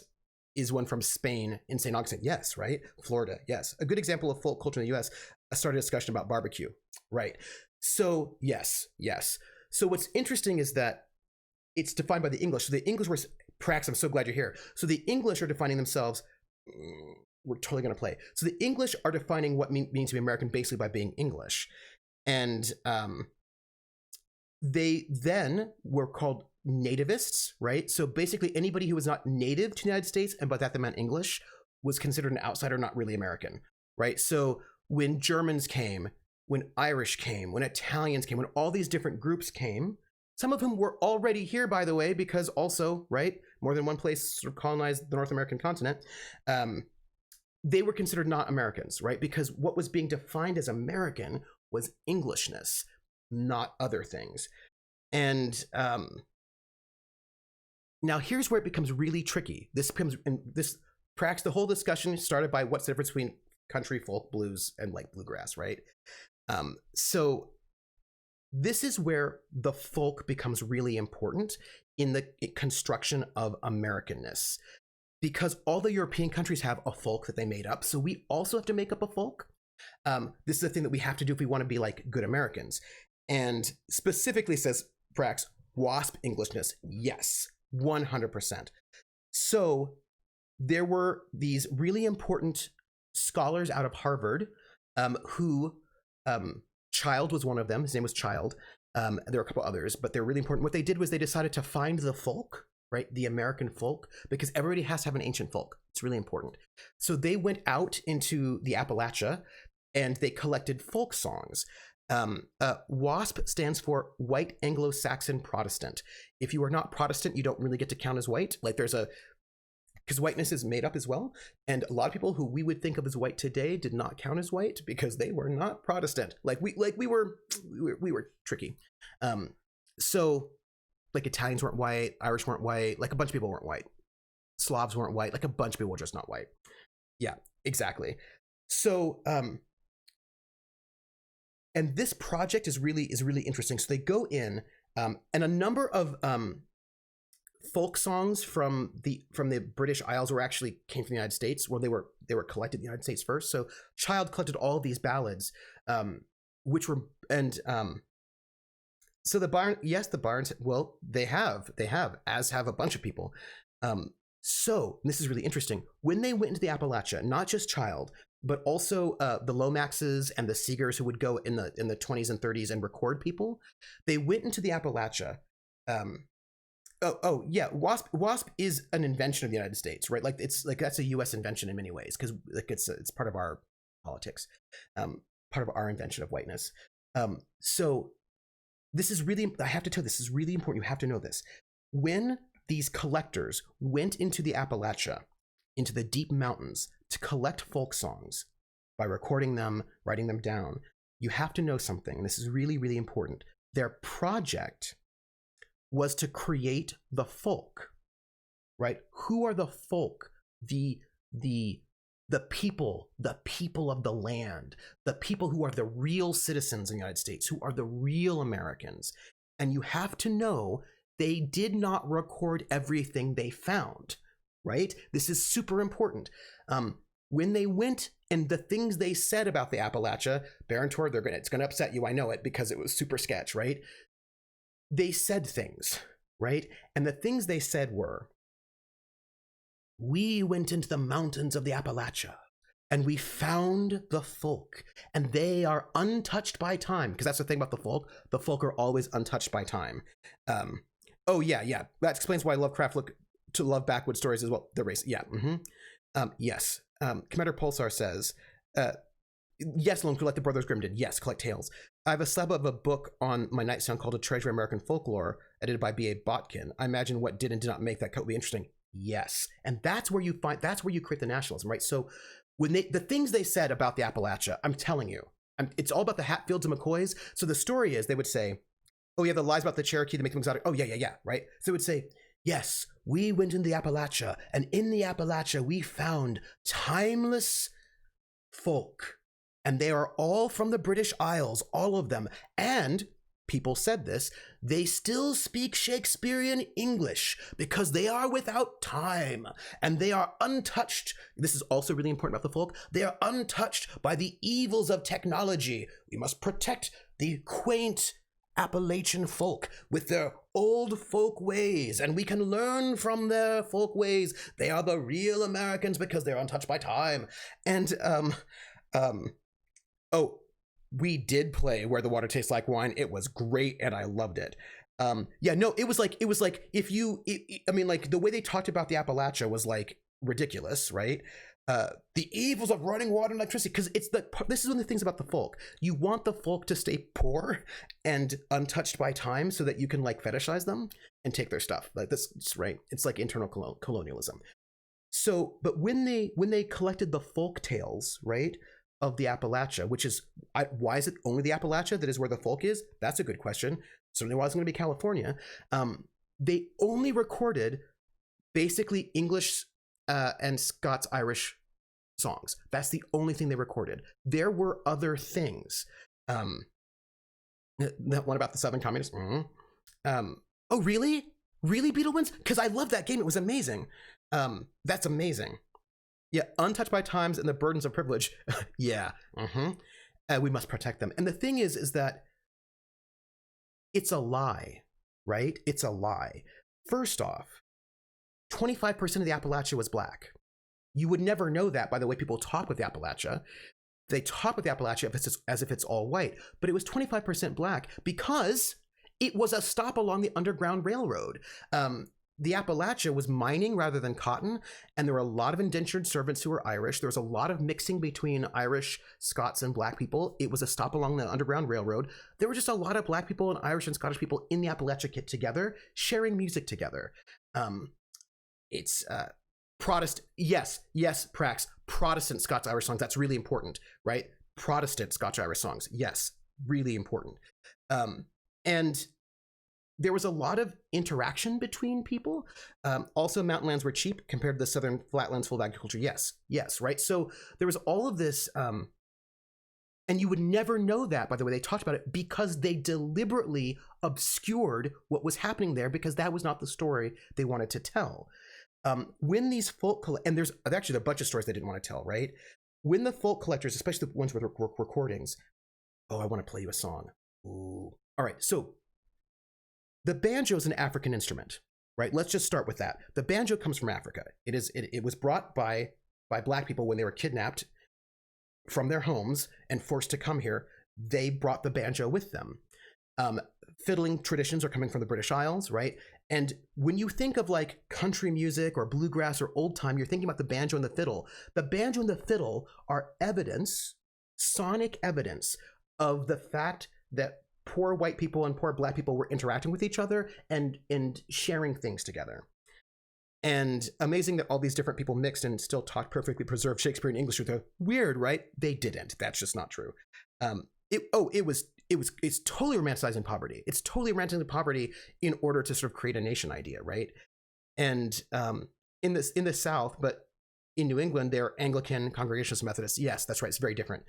And when these folklorists went into the mountains to invent the folk, they would find like the oldest person they could find, and they say, "Dear old white person," or old person in general, right? "Play for us the music of your ancestors of the folk, the old music." And these people then would play songs. But the things they played were not necessarily the things that the collectors wanted. For example, they would play things from the radio because they heard things on the radio, because they had radios, and the music that they played also was commercial popular music. But they're like, no. We don't want to hear that, because that's not the ancient music. That's not your music. And they're like, but we listen to it, we play it. And they're like, no, you can't play that one. And they're like, oh, okay, well, right, like, so like, play us the song of your people. All this is directly relevant to the Oh Brother Where Art Thou game I'm running. Oh, interesting. PCs are in West Virginia mining town. Oh, that's very interesting. So I'm going to play just a little bit of a song for you, even though, again, we're going to be in trouble. So there's this guy, Doc Boggs. He's this old white Southern guy, and everyone, like all the folklorists, were so excited to hear him because he was old, and you know how they are. They like to fetishize that. Reminds me of the story about Mice and Men being banned in Soviet Russia because audiences were, if all these people are so poor, how come they all have cars? Yeah, well, yeah, yes, yes. So they went up into the mountains and they talked to Doc Boggs, who's going to be super great because he's like an old white dude in the mountains, and he'll be able to, like, you know, give them their old folk stuff. And they're like, play us your old folk music. And one of the songs, and he's a banjo player, he played them this song, Sugar Baby.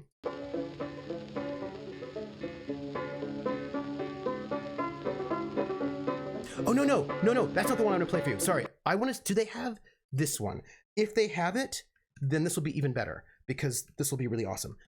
Mistreated Mama Blues. Is this the one I want? Yeah. Okay, so here's Doc Boggs, right? They're like, play for us your old ancient songs, you who speak Shakespearean English. And he's like, all right. I just found out my granny has been rushed to the hospital. Oh no. Okay. Yes, please go, and let us know. Let us know if everything's okay. So pardon me for this. Hold on. There we go. So they asked him, right, to play his ancient music. And I hope your grandma will be okay. And this is what he played for them.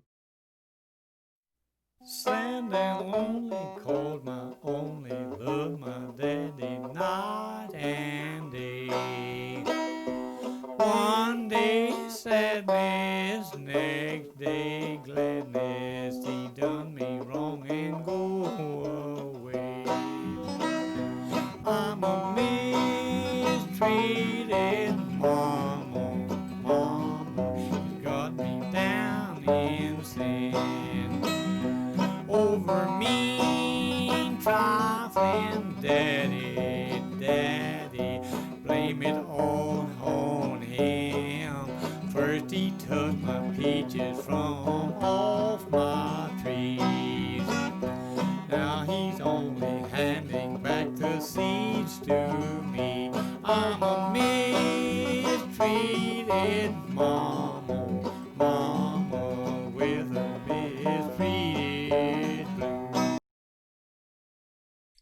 You need subtitles.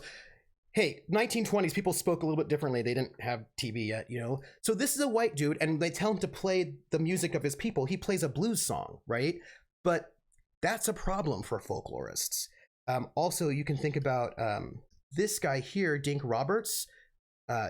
They went off into the mountains of the Appalachian. They wanted to hear him. And this guy, Dink Roberts, is black. And they were like, play for us the music of your people, right? Like, play for us your old ancient music. And he did, but what he played sounded like this, which I will play for you. This is important. Here you go. So this is him playing. This is like an 83, so he's like super old, but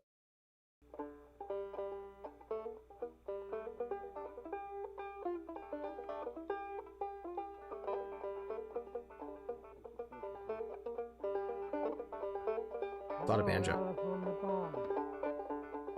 Sheep in the middle, cows in the corn. Oh, see you, wild engineer.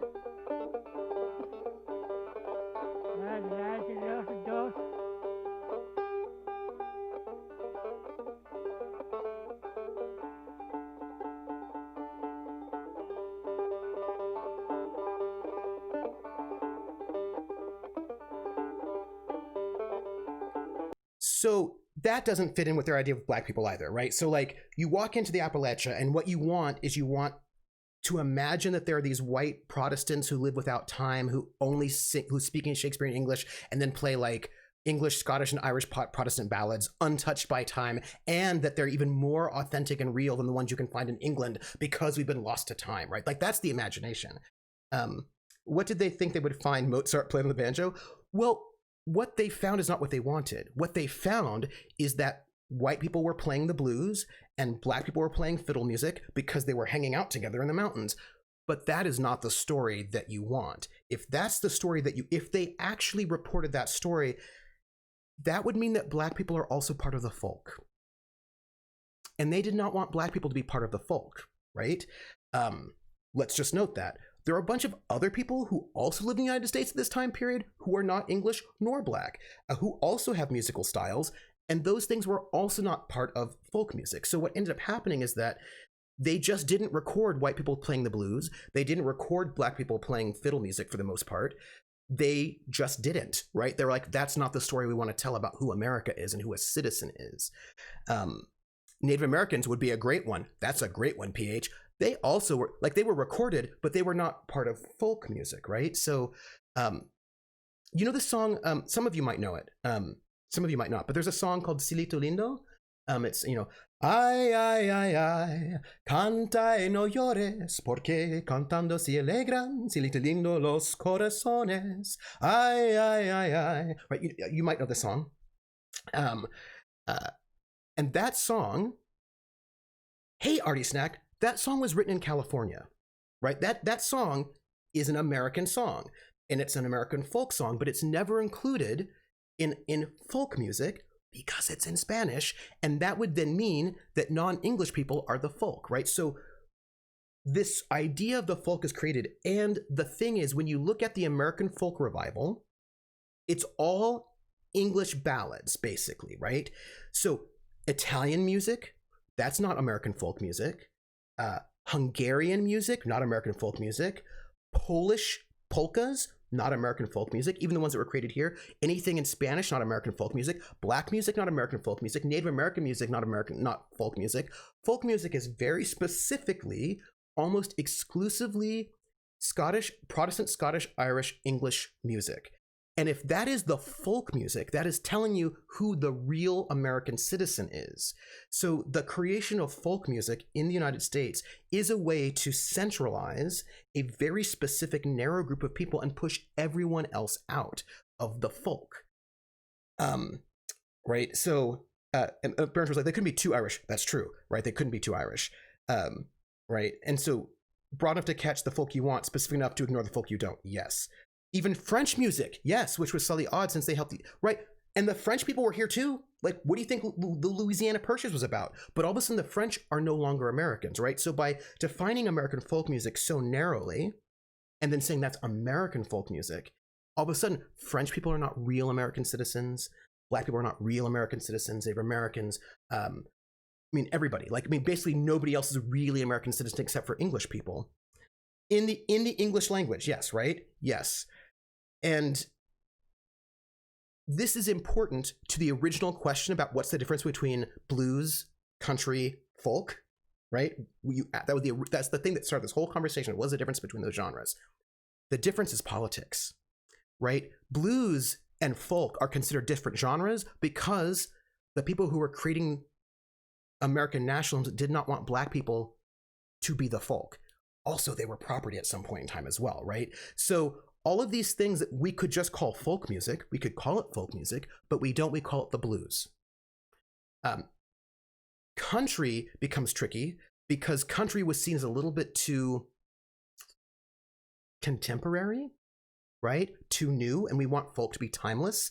And so then, yeah, and like country is being made by people who are like a little bit too active in their stories. So we didn't really want that. So then country's not folk anymore either. Even though I can find you the same song. I can take you the song Turkey in the Straw,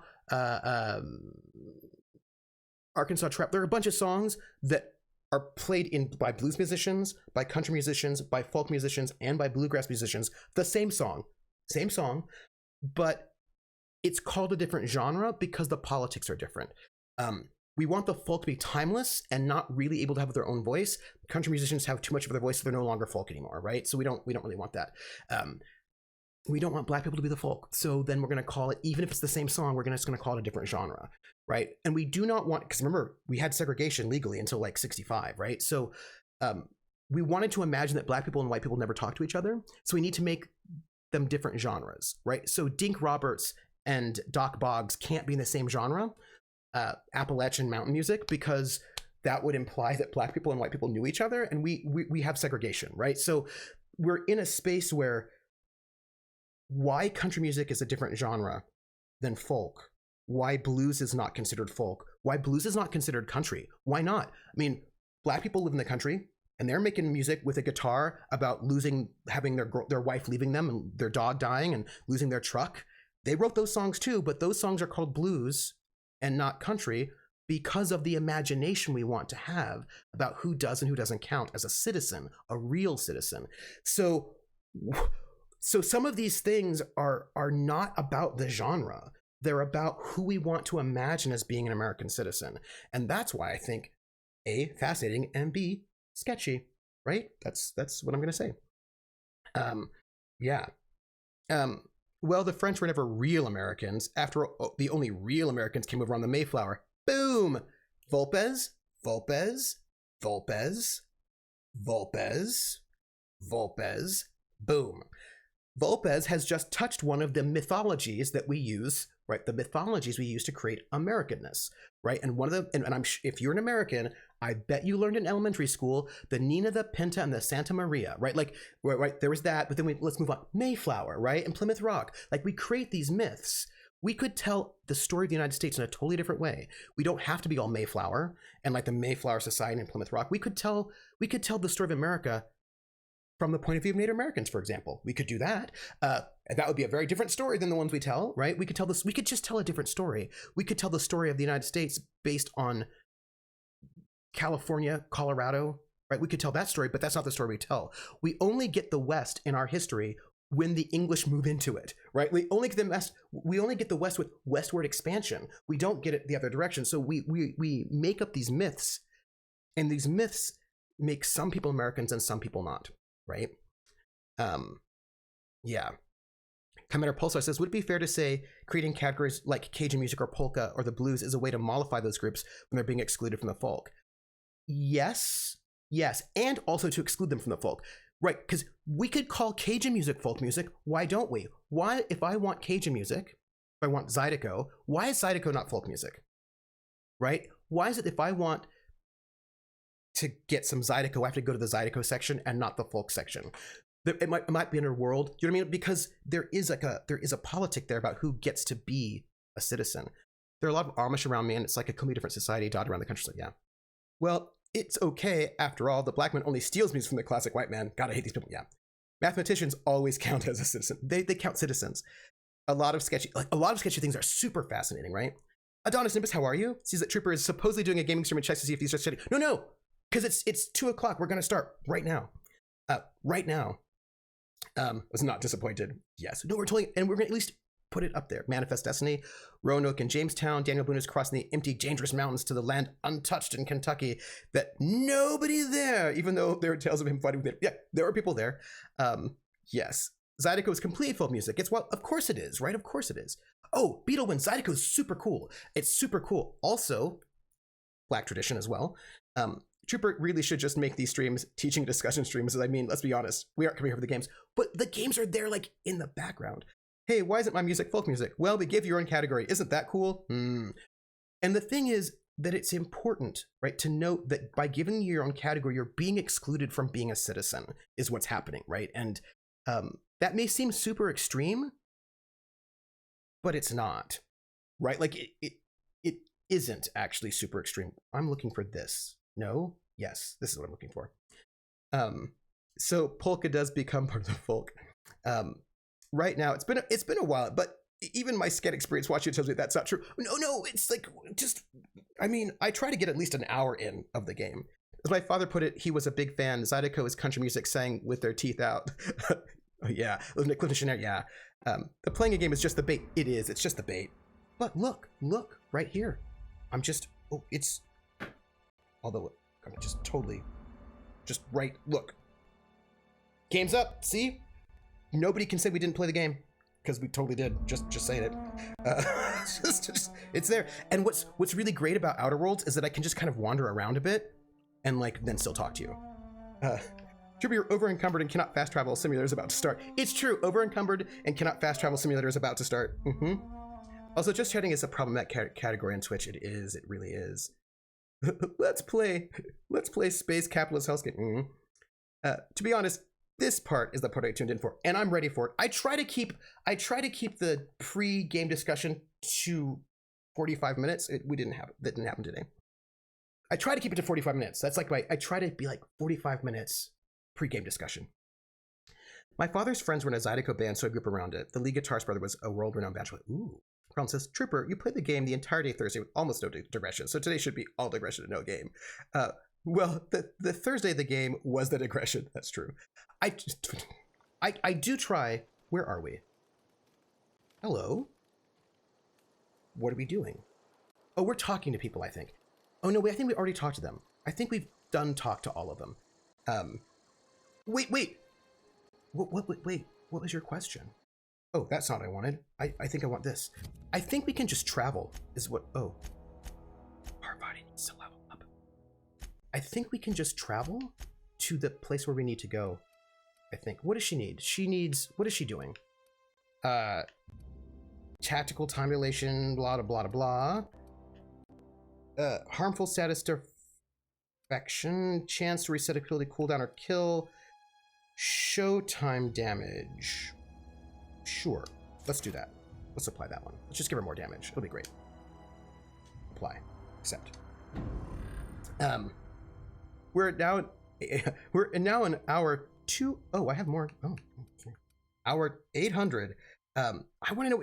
I need your. Oh, wait. Your question was. Hold on. Yakety sax. We sing the song Their Ancestors. Yeah. I'm only here for the discussion. I used to tell Barator. See, but now you get to be here. Duration, status effect, armor rating, health went down. Yeah, we'll do that one. That's great. There we go. You should just call it Nerd Out with Trooper and maybe Game Stream. You know. Okay, so we just have to travel. So Trooper, the other night I was watching a show that came out and they played Yakety Sax, which some reviewers said was pretty iconic given the setting in White Suburbia. Oh, that's weird. Is there a lot of thought about this beyond who wrote and performed it? I actually think that's weird that they made it iconic of suburbia. That's very strange to me. I think that's weird. Oh look, we only have 3 quests, everybody. We need to go to Harlow's base. I'm gonna just say I think that's very weird. Oh, Yakety Yak. Oh, do you wait? Yes, Yakety Yak is the one by is the doo-wop song. You know, Yakety Yak, don't talk back. That one. Oh, you mean Yakety Yak, not Yakety Sax. Okay.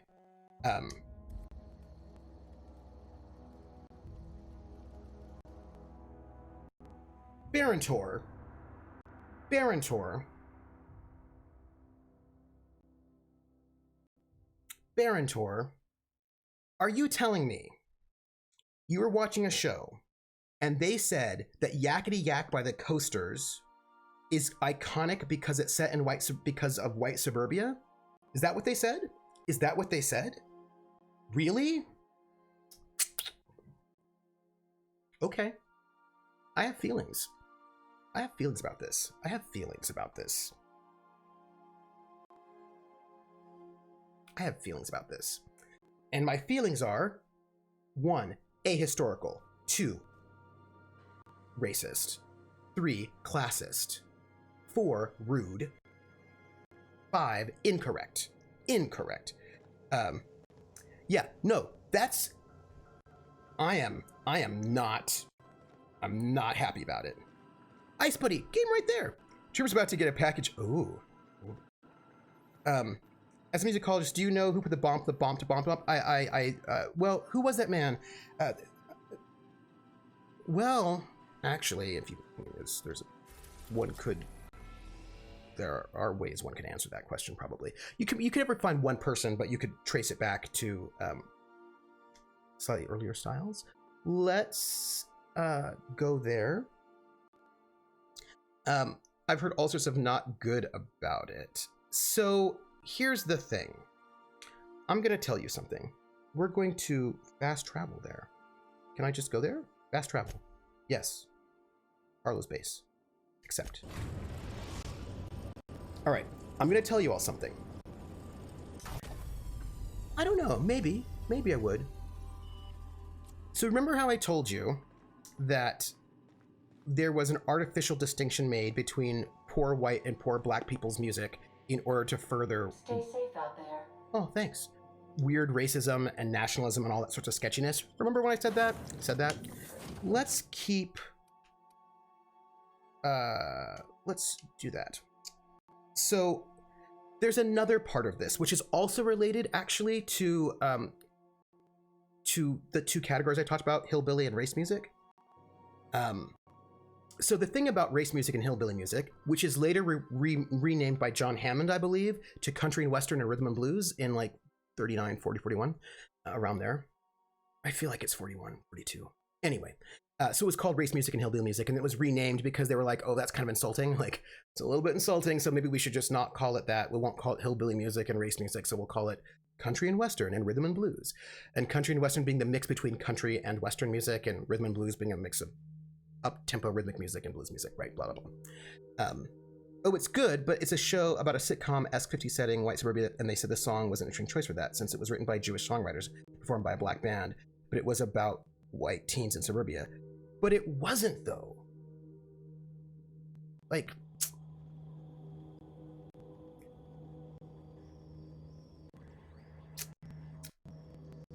So what am I say about that, right? So this is the thing, right? So one of the things about the imagination of both country and western, and also rhythm and blues, either hillbilly and race music, is that those people are poor, right? That's actually really important part of the imagination. That country musicians, right? The country folk are poor folk, and that black people are also poor folk. Like, this is like an important part of the imagination because you want your others to be poor. It's, you know, it's the better with which to make yourself seem more sophisticated and all of that business. So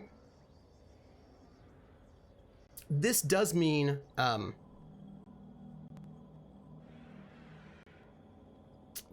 certain things about how we imagine representation patterns, right?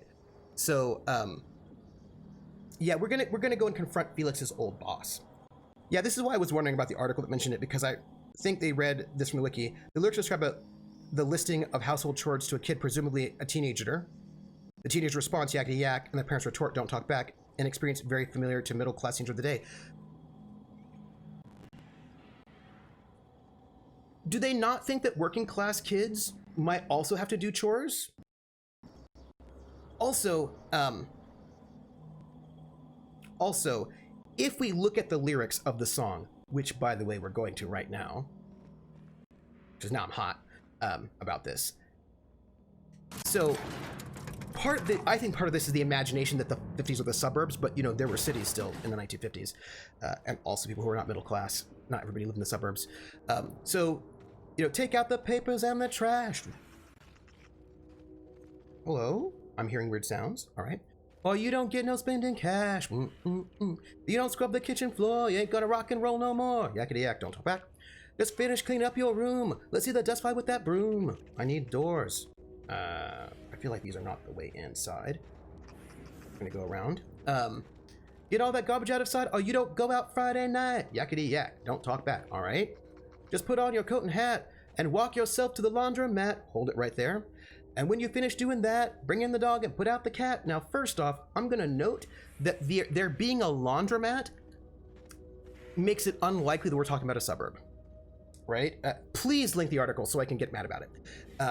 So suburbs in the 40s and 50s did not have anything in them. They were newly created artificial communities with nothing in them. There was nothing there. It was awkward. So there being a laundromat is your first clue. Well, actually, the first clue is that they're a black band. That they're a black band is the first clue. This is probably not about the suburbs. Point one. But there's a laundromat is the next thing that would make you think this is probably not. But I'm going to tell you something about doo-wop. I'm going to get there. This is probably not the suburbs. But then the last verse is, don't you give me no dirty looks. Your father's hip, he knows what cooks. Just tell your hoodlum friend outside. You ain't got time to take a ride. Yakety yak. Don't talk back. So first off, your father's hip, he is not white. He's not a white suburban dude. That is black slang, and you would not use that. You just wouldn't use that for a white suburban dad. White suburban dads are not hip. They do not know what cooks. It's just totally inappropriate. Also, your hoodlum friend is also it's not happening in the suburbs, because that's not what the suburbs were about. I feel like there are two places here. Before we confront him, we've got to go look in there's like a place we need to go look first before we confront him to get the evidence. We have to do our due diligence. We just have to find out how to get there. Like, it's just not. That machine stole my bits. I'm sorry. Why do we even have one of these? I don't know. And it's very frustrating because it's part of a thing that happened that is very irritating. And it's about certain kinds of erasure and representation. So, not even white picket fence, no, right? But it was written by two. Oh yeah, Lieber and Stoller. Lieber and Stoller also wrote Hound Dog. Lieber and Stoller were like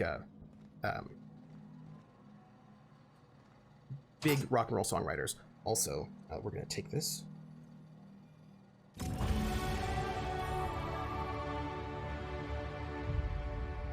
Oh, okay. Okay. Well, we did it. I feel good about myself. Yes, and by the way, Lieber and Stoller also didn't live in the suburbs, right? Like, they were urban.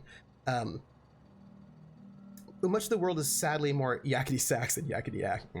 Yeah. So here's what I'm going to tell you. And this is like a thing that is like, I'm giving you like something that's really important to my class on the history of African American music. Something has happened.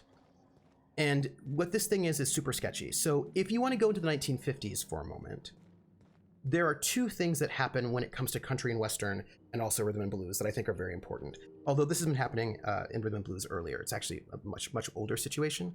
It is older and it's sort of important. Oh, I can just take this, and I will. Can I take everything? Nope, can't take that, because that would be stealing. Can I take this? Nope, stealing. So here's what you need to know. This is really important. Doo-wop is rock and roll. It's rock and roll. the Supremes are soul. But that's not the story we tell. The story is that like rock and roll is like Little Richard and Elvis, because rock and roll is like hard and it's dirty and it's sexual and it's like bah, right? Because white people were invested, and by that I specifically mean middle class white people, very specifically, often, right, were invested in imagining black people as being poor, dirty, sexual, and violent. Like today, oh, thank you for linking it. In the same way that the number one market for gangster rap are white suburban teenage men, right? Because there's a way in which middle-class men like to imagine black people as violent, dangerous, on drugs, dirty, sexual, et cetera, because they want to live vicariously, because they're middle class and live in the suburbs. They want to live vicariously through this idea of danger, right? So there's a projection of a bunch of stuff onto black people that is questionable. It's questionable to say the least. But in order for that to be the imagination of black people, other black music has to be erased, because there is other black music. And doo-wop is coming out of a northern black tradition. So like there are black people that were in the north as well as the south, with different religious denominations. In the south it was more Baptist, in the north it was more AME, sort of African Methodist Episcopal Church. And the African Methodist Episcopal Church had a lot of harmony. It's very smooth. It was just very smooth, a lot of harmony. It is what the tradition of doo-wop comes out of, where yakety yak is sort of connected to that. And so Earth Angel would be another example, like Earth Angel, will you be mine? It's a lot of romance. It's a lot of romance is what it is. It's very smooth. So it's very smooth. It's a lot of romance. It's a lot of harmonies. It's a lot of this like doo-wop stuff. But I wish the Outer Worlds and Outer Wilds didn't come out so close. Oh yeah, no, it was confusing. But that idea, right? So it's like the black church ladies, right? It's the black people who wear nice suits and have their hair done and who are sophisticated, and some of whom are middle class. But that is not the imagination that middle class America wanted of their black people, right? So they basically said that wasn't really black music, right? The Mills Brothers, the Ink Spots, the Penguins, the Orioles, all that stuff. They're just like, oh, that's not really black music because it's too nice sounding. And so they basically have turned that into white suburban music, but that's not true. That's not even fair. Like, that is the music of black Northerners, of black people like Baltimore, even like Maryland, that whole area. That's the music of like black middle class people, black working class people who are Northern. Like, it's part of a black tradition. It has nothing to do with white suburbia, except that people didn't want to think that that was black music, right? So they rewrote it, right? They took it out of the category of rock and roll, even though in the 50s it was definitely considered rock and roll. And then they say, oh, that's just like black people trying to sound white, when they're not trying to sound white at all. They're sounding like black middle class people or black people who are working class but who went to the AME church. And so there's a rewriting of history to take out of blackness a kind of a smoothness that has always been there, and it's sketchy as all get out. VT Monster, you cannot believe how many people would in my class will say, oh, that's just black people trying to sound white. All the time I hear it, all the time. They're like, oh, they're just trying to sound white, because real black music is this other thing, and that's not really that's just like mainstream trying to play to white people. It's just not black music. All the time I hear it, all the time. And that is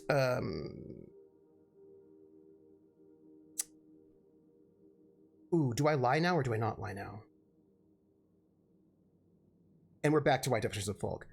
But what's really interesting about this, which I think Mrs. Barentor and Barentor will find really fascinating, is that a similar thing happened with country and Western music. A similar thing happened in that, in the same way that there was an investment in this particular kind of fantasy of blackness, there was, by middle-class white people, mostly Northerners, there was also an investment in an imagination of white ruralness in the same way, right? It's like the same stuff, like really interesting. do I lie to him right now, or do I say that he had I'm going to say this. Not surprised. Trask was a dead man trying to negotiate with his own executioner. Say anything to preserve his life. Right. Trask told me you've been working for the board, though. That's a damning accusation. It is. Am I right to presume you have some evidence on hand? I do. I will show you the papers. Yep. Those papers don't prove a thing. Really? We've all done business with the board. They own the whole damn colony. Go on. Trask put you up to this. That miserable wretch. He's trying to undermine everything I stand for. Really? Get there. So, here's the thing. For the longest time, oh my gosh, one of my favorite academic books is called That Half Barbaric Twang. It's about the history of the banjo in America. It's so good. And there's like a chapter for each different sort of phase of the banjo. And it talks about the minstrel banjo, where like, you know, all these images of like black men, racist caricatures of black men, shoeless, in front of a cabin in the woods with their banjo, right? It's all a lot of racism stuff from like blackface minstrelsy. But then once we got to the 20th century, it wasn't cool to do that so much anymore, especially after World War II. So they just replaced the black man with the no shoes, being poor in front of a cabin in the woods, with a white man with no shoes in front of a cabin in the woods with the banjo. Like they just replaced like the poor blackface minstrel character with a poor Jed face white dude. Same imagery, doing the same thing, which was a way for Northerners who have anxiety about the Industrial Revolution and like industrialization, right? Like if you have anxiety about industrialization, you're like, I have to work in a factory, I've got all this anxiety. You just sort of like project fantasies onto like the poor timeless people. You just switch it from white to black. But the point is that there are these similar sort of like gross caricatures of like Southern hillbillies, so like they're also that existing. And there's also an investment in like hillbilly music that was being bought by Northerners to be a certain kind of a thing. And when black people and white poor people got the ability to represent themselves musically, sonically, et cetera, they often did not represent themselves in the way that white middle class Northerners wanted them to represent themselves, right? So you're going to get like all this really smooth black music like Motown. But at the same time, as you're getting people like, the Ink Spots and the Orioles and all that stuff. At the same time that's happening in black music and rhythm and blues, you get countrypolitan, right? The minute that Nashville got the ability to represent itself, what they did was not run around in overalls with like the haystock and like they weren't doing Deliverance, right? What they did is they did Patsy Cline. It was super smooth violins, not a really, really broad accent. It was like, there are a bunch of different artists like Owen Bradley produced. So it was like this super smooth sound. And then like people in the North, like, well, that's not authentic country. That's not what real country people do, because real country people don't know how to read and don't have shoes. And so what is this, right? So like there's a way in which both black people and poor white people, when they got the ability to represent themselves sonically, wanted to point out that they were sophisticated. And bluegrass is also all about that. All those bluegrass musicians wore suits, and bluegrass is a really complicated music, right? And that was about showing off how complicated they were, how sophisticated, how smart they were. And what did what did middle class, not Southerners do? They took what was a really complicated, difficult music, almost like jazz, and they turned it into Deliverance, right? Where, like, I mean, it's the ways in which these representations keep being reinforced to sort of create a fantasy and to deny the ability to do smoothness is phenomenal. It's phenomenal. And so taking yakety sax and making it the songs of white suburbia is part of that thing that's gross. And I disapprove. And that thing now is like just the story we tell. Everyone's like, oh, doo-wop, it's like American graffiti. It's the sound of our past. It's nostalgia. It's so safe. It was race mixing and people got shot. Like, I don't, like, what are you doing? That's what I'm trying to say. Perception. When we met, you told me Trask was an informant for the board. You were lying. You've got a lot of nerve calling me a liar to my face. Barrington says, white suburban adoption of white ruralness through country music is a thing too. Yep. Still ongoing. Yep. Anyone says that's not real XYZ, that is always a red flag. And it should be, because it's sketch. OG stereotypes about hillbillies and other road pips. Oh, it's real bad, yeah. Boldest Dude says, when Outer Worlds will be called a retro game, I bet customers will complain that the fact that the people wearing future pants and it's... Yes. Come on, Harlow. Why would Trask rat you out to your own employers? Come on. How should I know? What the hell do I care? Trask was a traitor, and I didn't ask you to understand his motives. I asked you to cross him off. It's a big ask. Clyde, look me in the eye and tell me it's not true. Tell me, and I'll believe you. Don't talk to me like I'm some common criminal, Felix. You're the one on trial, not me. What? I don't know what kind of poison that snake dripped in your ear, but as far as I'm concerned, you've been compromised. Oh, hey! Oh, fight! Hi! I don't have a gun out. Hi, how we doing? Okay. Are we gonna... Oh, we're shooting everybody. Hey, we're shooting everyone. There's shooting, going on. Here you go. Just shooting. Oh, and punching, apparently. That's the last of him! Okay. Well, hey, we were talking about stereotypes, and then there was shooting. Yes. Yeah, okay. Also, bad stereotypes of hillbilly in entertainment are still ongoing. Hillbilly Elegy being a movie that did this. Oh my gosh, yeah. I love how these people think fighting is a good idea, despite how heavily armed you are. Right. And oh, by the way, we did get way more distracted today than we normally do, but I think it's because I didn't have as much distraction on Thursday. I think that sometimes happens. But also, just like also now I can take everything, and it's not really stealing because they're dead. So, I mean, I feel like that's copacetic, right? Yes. Okay, so but here's the thing, and it is in here we're gonna talk class for a moment, right? It is in the ruling class's best interest to keep working class people separate, right? It is in their best interest for people to think that black and white poor people have never talked to each other and have nothing in common and don't have common struggles. It is in their best interest for that to be the case. It is just not historically true. And if you look at music, you will know that. And that's why I love music history, because there are a lot of histories you cannot get any other way but by looking at the arts, by looking at folk tales and music and right, the things made by the people who are not super rich, Do you know what I mean? Just see what I'm saying? I feel like you see what I'm saying. As a friend used to say when we worked tech support, the mindless violence of tech support. Yeah, so I'm just saying that I think all that's good. We did that already. I think we're gonna have to kill some more people. Which is gonna be awkward. Sort of feel bad for it, but I feel like that's also what's gonna happen. It's gonna just be a little bit of murder. But also, I feel bad that we're gonna have to kill the entire community. Do you know what I mean? Like, that's an entire community of people that we have to kill. Well, we'll just loot their bodies. Oh, thank you, Vulpes. I will not forget that. I will not forget that. Also, are you dead? Are you alive? We're going to assume that you're dead. I mean, you look like you're sleeping, so maybe you're not dead, but...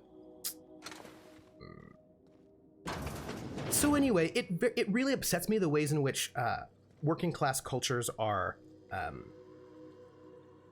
utilized for like gross fantasies, And I mean that and that then results in like blues and country being seen as separate genres when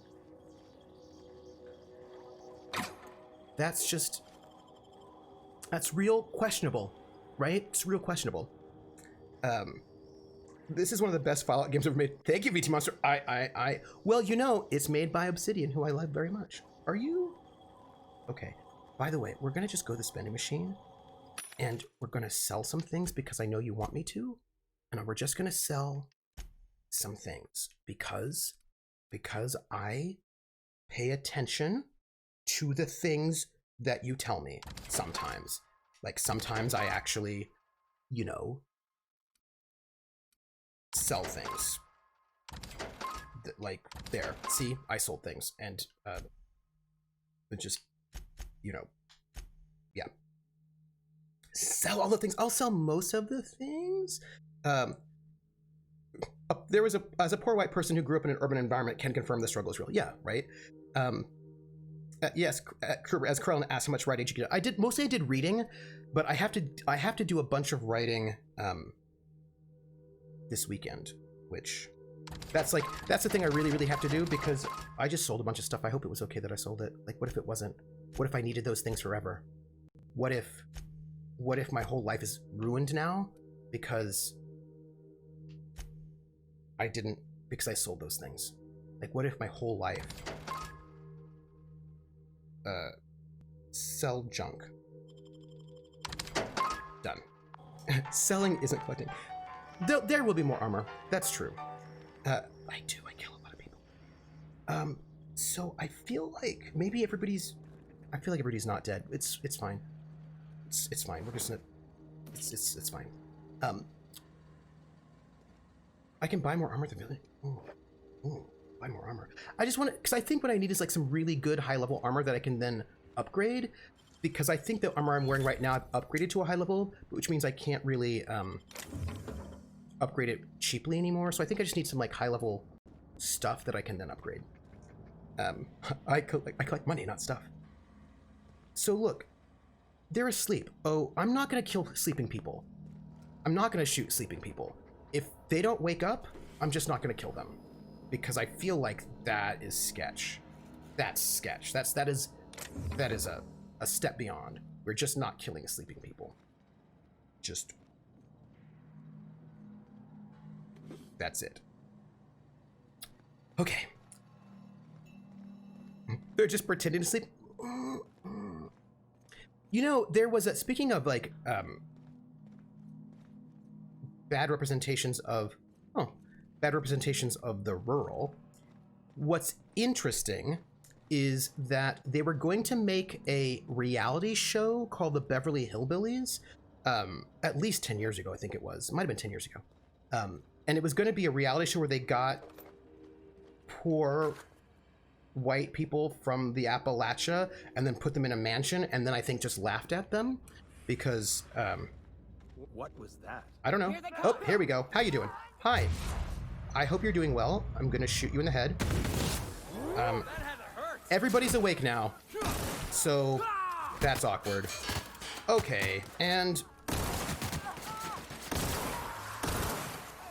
all right. Well, okay. So everybody's shooting at us. Yeah, I'm fine. I'm fine. I'm fine. It's okay. It's all right. Yeah. Which one? What was the question, Ice Bunny? What was the question? Are you a night writer or do you need the day? I'm more of an afternoon writer. Like, some people wake up at 5 in the morning and write, and I cannot write at 5 in the morning. But I cannot write at 5 in the morning either if I've stayed up till 5. Actually, I can if I'm doing an all-nighter, or if I've woken up at 5. But I write, I'm an afternoon writer. Like, I'm like afternoon and evening. Those are good writing times for me. I'm not a wake up in the morning at 5 and write. That is not a thing I can do. Even if they're sleeping corporate people. I don't know what a jacuzzi is. Yeah, right. They did it with teens on it. Yeah, don't kill people unnecessarily, but pick their pockets. Yeah. So Jersey Shore, but with a yes, basically yes, Barantor, right? They did make a reality show, but it was, of course, all stage, right? No, I think I did, because I talked to the fellow, and he attacked me. So I'm pretty sure I did. Pretty sure I did. But here's the thing: they actually canceled the. There was so much outrage from Southern advocacy groups about the show that the show was canceled. They did not actually do. They did not actually do it, which I think is pretty good, right? Because one, that people can complain. They're like, hey, this is offensive. You should not be doing this. And then the network then in the end did not do it. So so I feel good about that. Like, I feel good about the fact that they did actually not run this terrible offensive show in the end. So that's good. Yeah, it never aired. It turned out weren't even as funny as the producers thought they'd be. Is a jacuzzi some kind of French courtroom? Maybe it is. Yeah, so in the end, that was like I think that was a deal, right? That was a deal that happened. They ended up canceling the show because there's enough of an outrage about it that they couldn't run it. That said, though, all right, I think I've not leveled up, which is cool, but look at that. We're wait, friendships due. Talk to Felix. I have to talk to Felix. I'll put my gun away. Hey, Felix, where are you? Let's talk about your feelings. How are you feeling, buddy? This is definitely not how I imagined it'd end. Yeah, I'm so sorry. The void's black, water's wet, and Clyde hated the board. That's something I just knew. Now? I don't know. I don't know what to think. I think he tried to shoot us. So, you know. You never really know what's going in somebody's skull. Yeah. No. It's true. I guess you really don't. Jacuzzi. I've just got a lot on my mind right now. I know. This is a lot to take in. I'm so sorry. I always looked up to Clyde. The thought that he could be an agent of the board is just abhorrent to me. Yeah. I'm sorry. By the way, we're going to play till 3:30 so that I get a good hour and a half in, so that half the stream is game, which I feel like is pretty good. Ooh. The lesson here is not to look up to anyone. Won't say that. I'm still a little bit of a rebel, so money changes people. The board probably offered Hollow a lot of money. I just hope I never turn out like that. Selling my soul for a fistful of bits. I'm gonna say, well, it's not like I pay you, because that's funny. I ought to thank you for that. Keeping me on the straight and narrow. I was kidding. I was joking You've around. given me a lot to think about. I'm gonna be mulling over this whole mess for a couple of days. Mm-hmm. Part of me wishes we'd put Trask in the ground. You know, I think that's just my frustration talking. Probably. Thanks for your time, boss. Also, he didn't shoot us first. You know what I mean? And I just feel like if you don't shoot us first, then, you know, yeah. But there's a book by a scholar. Nadine Hubbs is her name, and she wrote this book called Queer Country, and it's all about like basically LGBT country music and LGBT histories in country music and rural LGBT people. And she talks a lot about the ways in which country music is scapegoated as always conservative, as always like there's like a lot of like stereotyping of the hillbilly that is sort of placed upon country music in order to do certain things. And that kind of placement erases the history of like basically socialist country people and left-wing country people and queer country people and people of color who are country. So like they basically, it creates an imagination of the South that is very inaccurate, that a bunch of people are super invested in, but is, you know, right. And I was thinking about that, with one of my greatest irritations is when people, in this case, Southern people, white Southern people. A reminder to all crew members, there is only one toilet on the ship. Neo-Confederate white Southern people, and they may not even be Southern, but like Neo-Confederates, who will say things like, well, you know, everybody in the South is fine with Confederate statues. Because it's like our history, and like we really love our Confederate generals, and everybody in the South loves that. And I was like, do they? Does everybody in the South love their Confederate generals? Because I can think of some people who don't.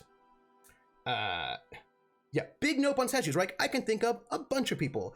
And it's a way in which we're going to fast travel there. We're going to go here. Is this where we want to go? Cancel. I'm nervous. What if I'm doing the wrong way? Journal. This is, what's this one? Well, I'm gonna do that just in case. Yeah, that's what we're gonna do. On Only Conservative Country, have they never looked at Lyle Lovett lyrics or Loretta Lynn? I mean, actually a bunch of stuff, really. Do you know what I mean? Like there's like a bunch of stuff that you could talk about and be like, hey, I want to go to Terra 2. And there we go. All right, we're good. Yeah, do the former slaves, for example, They are now in orbit above Byzantium, Captain. Globalizing is never good. I think it's tricky. I think it depends. I think that you can globalize in a way that's not bad, but I think we often haven't. Like, I don't think that connecting with other people is bad, right? I feel like you can do cosmopolitanism in a way that's positive. Like, basically, here's the thing. You can do globalism. Can we talk? Yes. Yes. You can do globalism badly, but you can also do provincialism badly. Like, I think that's the thing. That the answer to the, like, there's bad globalism, but the answer to bad globalism is not isolationism and provincialism, where you then make everybody an outgroup. And then the answer to, like, provincialism is not bad globalism, right? So, like, there's got to be a way to sort of basically respect other people. Do you know what I mean? That's what it is. Boy, I sure do love those generals who fought to death to keep us enslaved. Yeah. Johnny Cash, yeah. And often points to a lack of faith in one's own position, so they need to broaden it. Yeah, yeah. Woody Guthrie, right? Who's considered folk rather than country, but again... Somebody's watching me. I always feel that somebody's watching me, and I have no privacy. Whoa, I always feel that somebody's watching me. Tell me, is it just a dream? Thank you, Luna C. Thank you very much for the follow. Welcome in. I know what's going on here. I know what's going on. It's fine. I know what's going on. Yeah. So, like, we're gonna talk to Ellie to see what she has to say. Do you think everybody has something to say, or do you think it's just her? How you doing?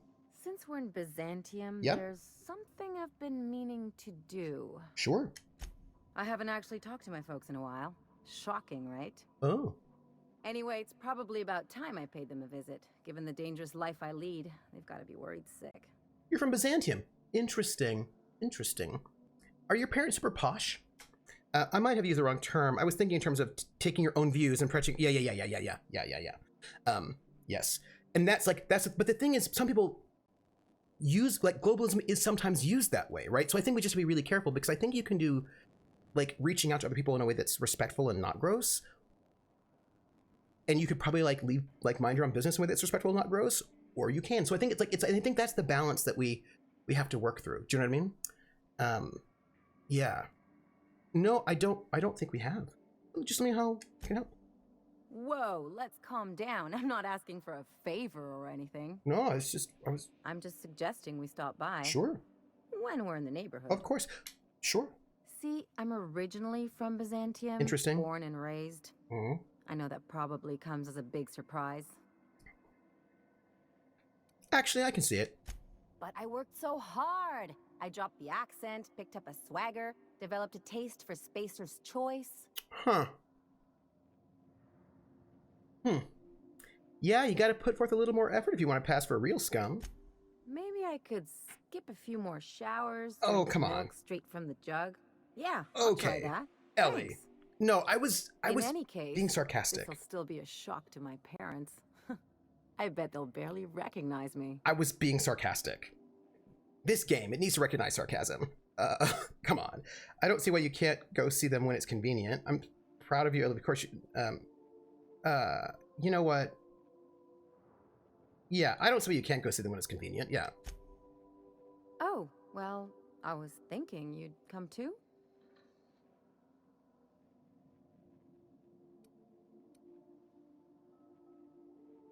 The thing is I wanted to say it, but I wanted to say it sarcastically. Do you know what I want? I want video games to give me the option to say things. So,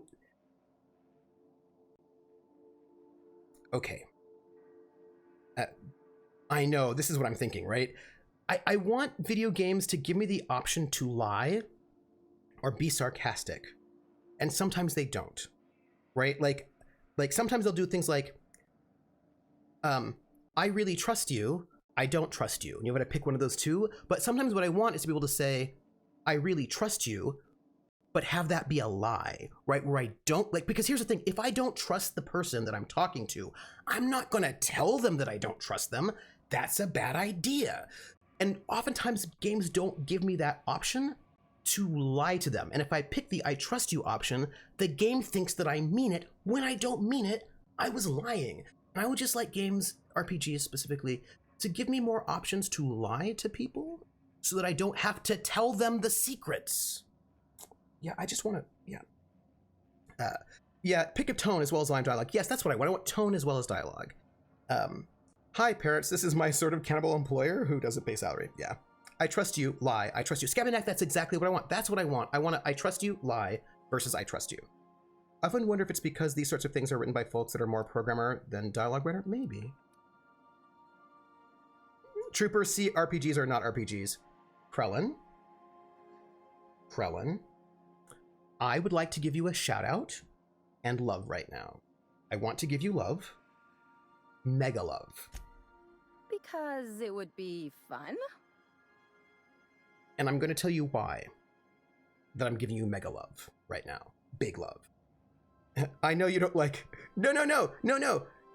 I'm calling you big love right now. I'm giving you big love because... And I know that this is a fight that I've lost. Like, I know I've lost this fight. Like, I know it. It's the 21st century. It's 2021. And I know I've lost certain... You know when you lose certain fights and you know it, but you just... Like, the world has moved on and you haven't moved on and you just want to keep hold of your thing, even though you know nobody else cares and you have to, like, do what you have to do, right? So here's the thing. I don't like it that they're called TTRPGs. I don't like it. Because in my world, they came first, right? There were RPGs before there were computer RPGs. They came first. So, I don't like it that when I type in RPG, I get video games. I don't like that. I don't like that now CRPGs are RPGs and RPGs are TTRPGs rather than the other way around. And I understand that that's just the way the world is now. I get it. I know it. I know it's the fact. I get it. I would be more fine if they both had a letter in front of them. If it was like TTRPGs and CRPGs, I would deal with that. But I don't like it. And I just want to say thank you, Krellin, for calling them CRPGs and RPGs. I just appreciate being seen. Name game. Oh! The name game. Come on, everybody. I said, now let's play a game. I bet you I can make a rhyme out of anybody's name. The first letter of the name. I treat it like it wasn't there. And then a B on F. On M will appear. And then I say bow at a B, then I say the name, then banana, fanner, and foe. Then I say the name again with an F, very plain, then a fee, fi, and a mo. And then I say the name again with an M this time, and there isn't any name that I can't rhyme. Bolus dude, banana, fanner, fofolus dude, fee, fi, momolus dude. Bolus dude, Oh, this one's hard. Wilwari, Bo Bilwari, Banana Fana, Fo Filwari, Fee Fi Mo Milwari. Wilwari, Commander Pulsar, Bo Commander Pulsar, Banana Fana, Fo Commander Pulsar, Fee Fi Mo Commander Pulsar. Commando Pulsar, Paladin Hulk, Bo Paladin Hulk, Banana Fana, Fo Paladin Hulk, Fee Fi Mo Melon Hulk. Paladin Hulk, VT Monster, Bo BT Monster, Banana Fana, Fo VT Monster, Fee Fi Mo Meaty Monster. VT Monster, Gosh, time of gifts. Thank you for all of those gifts.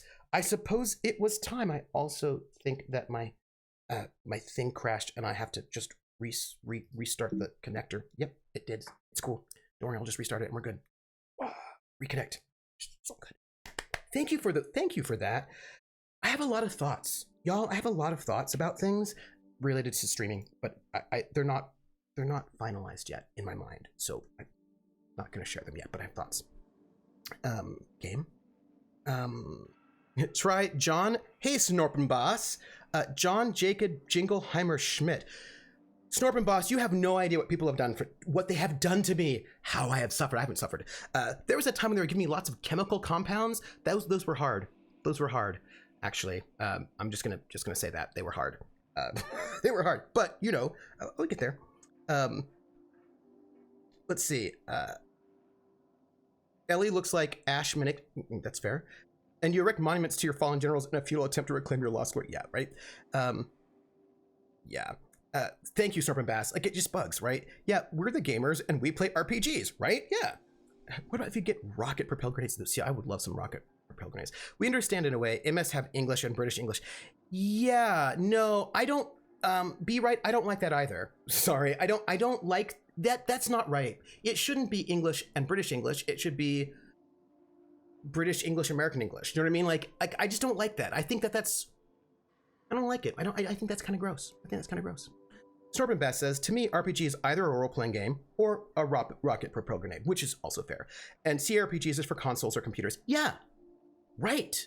That would be what I would say. That's how I feel about it. But I understand that if I maintain my thing, which I will do here because we're fine, but like I know that if I want to find RPGs when I'm doing Google searches, I have to type in TTRPG, and I know that I have to say TTRPG sometimes because people, but I don't like it. I don't like it. I don't like it. Minis are too pretentious. John Jacob Jingleheimer Schmidt. John Jacob Jingleheimer Schmidt. John Jacob Jingleheimer Schmidt. Banana Fana. Bo. And Tony with a B. Boney. Banana. B. No. Tony Boboni. Okay. John Jacob Jingleheimer Schmidt. John Jacob Jingleheimer Schmidt. Bobon Jacob Jingleheimer Schmidt. That name is my name too. Banana Fana Fo Fon Jacob Jingleheimer Schmidt. And whenever I'm around, the people always shout. There goes Fee Fi Mo Mom Jacob Jingleheimer Schmidt. La la la la la la la. I'm just gonna mix that up. Artie says, RPG as a genre of even computer games at this point has been so diluted that it seems everything is considered an RPG, so finding new RPG games I might be interested in is so tough. So I can understand. Oh, Artie Snack. It's, that is so interesting what you're saying. Because I remember all these the time of transition. Do you remember the time of transition in video games? It would have been like, when would it have been?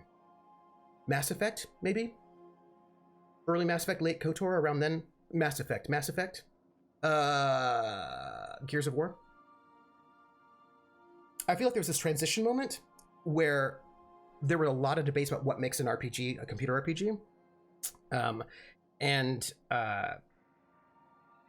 There were really interesting debates about what defines a computer RPG, console RPG.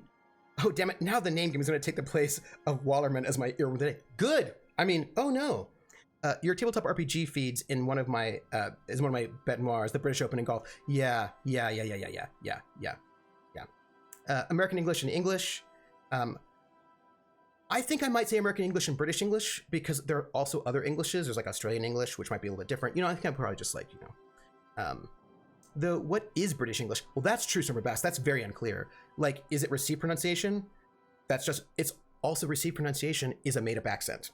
Like, it's made up, right? Made up. Scotch, Welsh, Northern English. Well, yeah. British dialects, yes. And that's about colonialism as well, right? Adonis Nimbus says, one of my favorite reference reads was a 1970s copy of the King's English, which at length discussed how American English is a different language, how it got some things so right, and we, the English, refused to use them for so long. We now have no right to borrow them back. Oh, that's all politics, right? Oh, Star Trek Voyager premiered 26 years ago? Thanks for making me feel old. Like fall versus autumn. Fall is, on all its merits, a better word for the season. It matches the other season's season words. Short, Saxon. It evokes imagery to all rather than just the scholar. Oh, that's interesting. Adonis, I have something really interesting to tell you that some people know, but I don't think I've told you. Super sketch. Level with me, Ellie. What's this really about? Come on. They know me as Marilyn the Surgeon. They don't know Ellie the Pirate Sawbones. Interesting. But you're authentic rabble. True riffraff. When they see you, they'll get it. Wow. Do you know that song by Pulp, Common People? I'm just getting that vibe right now, That's the vibe I'm getting right now from her. Yeah, come on. So there was that thing. So you want to show your pleb friend off your fancy parents? Real mature. Yeah, there we go. Come on. I didn't leave home and become a pirate because I enjoy making responsible decisions. I suppose that's true. Snorp and Bass says, it's like immigrants to Sweden, where I live, getting taught Riksvenka at language classes only to run into the myriad dialects we have. Oh, yeah. Where how we pronounce vowels can vary between just 50 kilometers, and slang words can be even more local than that. Yes. By the way, Snorp and Bass, that goes back to the conversation we were having about nationalism. By the way, it goes all around, because one of the first things that Bismarck did was try to basically force everyone to speak the same German.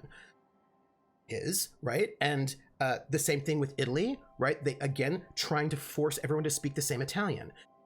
Like, there's a way in which linguistic homogenization helps serve nationalism. And I hope it's not going to get weird, right? Yeah, it's not going to get weird, is it?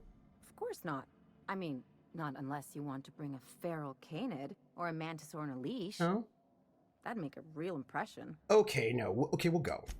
Great.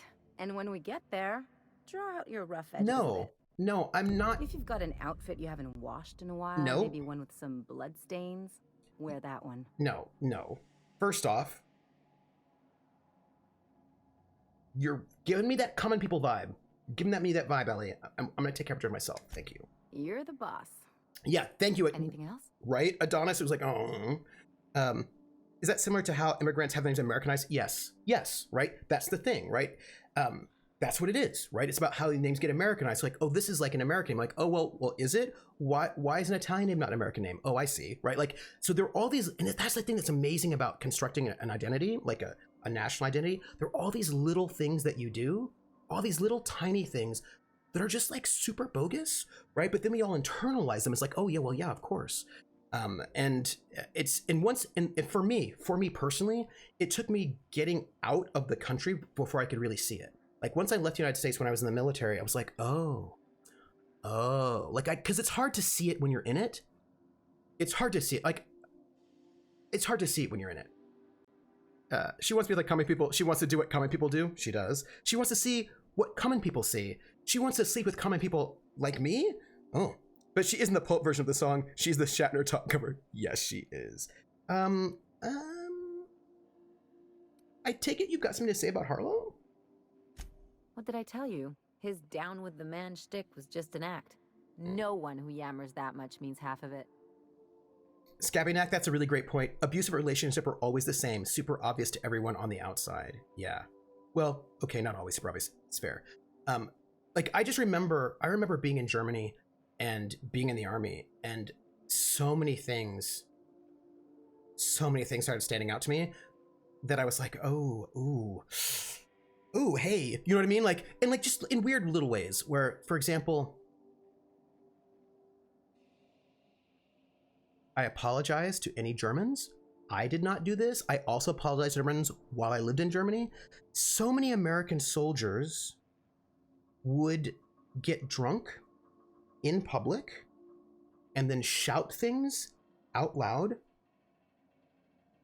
that they should not be shouting out loud because, so for those of you who have never been in the military, when you're in the military, when you go overseas, one of the first things you do when you arrive in the new country is they usually give you a class. It's like 1 or 2 weeks. It's like a 1 or 2 week class you take before they let you leave post. And that class usually gives you like the basics of, like, when I say the basics of the language, I mean like hello, thank you, count to 10. You know, that like super, so you could walk outside and not be lost. Sort of, well, you'd still be lost, but super basics. But there's also like things about the country you've arrived in. Here's things you should know about Korea. Here are things you should know about Germany. It's like a little, that kind of class. And that class almost, and the little booklet, which mine's in storage. I still have mine. I still have my booklets that I took when I went to Korea and Germany and took the class, and I still have them in storage. But they also said things like, and this was like a thing that impacted me, apparently not everybody else. They said, remember, when you go off base, it also would tell you if you're allowed to wear your uniform off base or not, like all that stuff, right? When you go off base, remember, you're an ambassador for the United States. So please be polite. Here are some manners for this country. In this country, like when I was in Korea, they're like, in this country, don't give people things with your left hand. That's considered rude. So you're going to give people things, always give it to them with your right hand. Like, so all these little things about like what is considered rude or polite. And they were like, hey, remember, you're an ambassador for the United States and for America. So while you're here, don't act a fool. Like, that's basically what the class was. It was like the how not to act a fool class is what it was. And I took that to heart. I was like, okay, I'm going to be on my best behavior because I'm a guest in someone else's country. Like, because we are guests. Like, we have bases, but these bases are not these bases are in their countries. Like, we're guests in their country. So I always try to be a guest in their country. But some impulses that some Americans have made it was not great. Don't sound so excited. That was Felix's friend. Obviously not. And better for Felix to know that now rather than become the next Trask. Yeah, but just because Harlow turned out to be crooked doesn't mean that everyone's like that. Don't get all mushy on me now. Come on, what did we just learn? People look out for their own interests. It's a fundamental law of nature, same as gravity and conservation of motion. Oh, except that we've created artificial gravity. This is why I hate metaphors. Boom! Look, I see a lot of people, inside and out. When you get down to it, we're all made of the same stuff. And you could take that in a more positive way. Once you accept that, nothing much surprises you. I do have a conflict with assimilation, or whatever it should be called. Without shared facts and experience, it's difficult to have a society, but it can't be forced. And the thing is, and the thing is, I don't... Yeah, stop looking inside people. It's gross. The thing is, I don't think...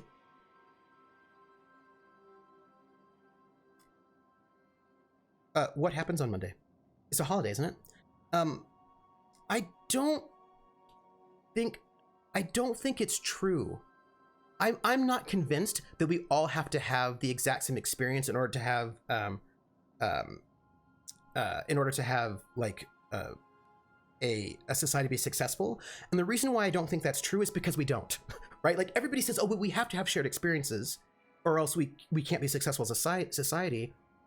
But I actually don't think that's true because we don't have shared like well, as human beings, we all have some shared experiences. Do you know what I mean? Like, as human beings, we do.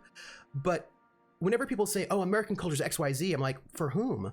Right? So and that's the thing that it's very clear when you are not included in the national culture that the national culture is not actually national, right? That just ask somebody who is Jewish about the shared experience of America, or somebody who is a person of color, or who's poor, who does not live in one of the main represented urban centers. There's like a bunch of stuff that actually, no, like there's a lot of things we don't have in common at all. We just pretend like we do. Like, we just say that we do, but we don't. And that saying erases these things that actually are kind of cool about us. In the United States, like, we were like a society before World War II, when we still had people speaking Polish, Italian, Russian. Like, we still had Russian language radio and Polish radio regularly in newspapers. And I mean, so I just don't think it's true. I just think they tell us it's true so that we don't try to do something different. Do you know what I mean? Like, I actually think we can do it. I think that we can have a society where we still honor different positions and traditions and still can be in a place. I think we can do both. But I just think they don't want us to. And, that's a thing that I think about. And of course, assimilation is never... Then the problem with assimilation is it's usually not voluntary. You know what I mean? Like, it's usually not voluntary, and it's usually not equal. A lot of Americans in Sweden get the stink eye because they don't respect our personal space thing, which is a bit bigger than in the US, yeah. We don't hug people who aren't our lovers or longtime friends, only sit close if we're lovers, stuff like that. So to them, we're aloof. To us, they're pushing too forward. Right. Yeah. Totally. Right. And you should learn those things, like, when you go to a place. Shared facts, I think, are important. And although it depends on who's making those facts. Worry about that too. But like, the following, wait, your birthday's on Monday?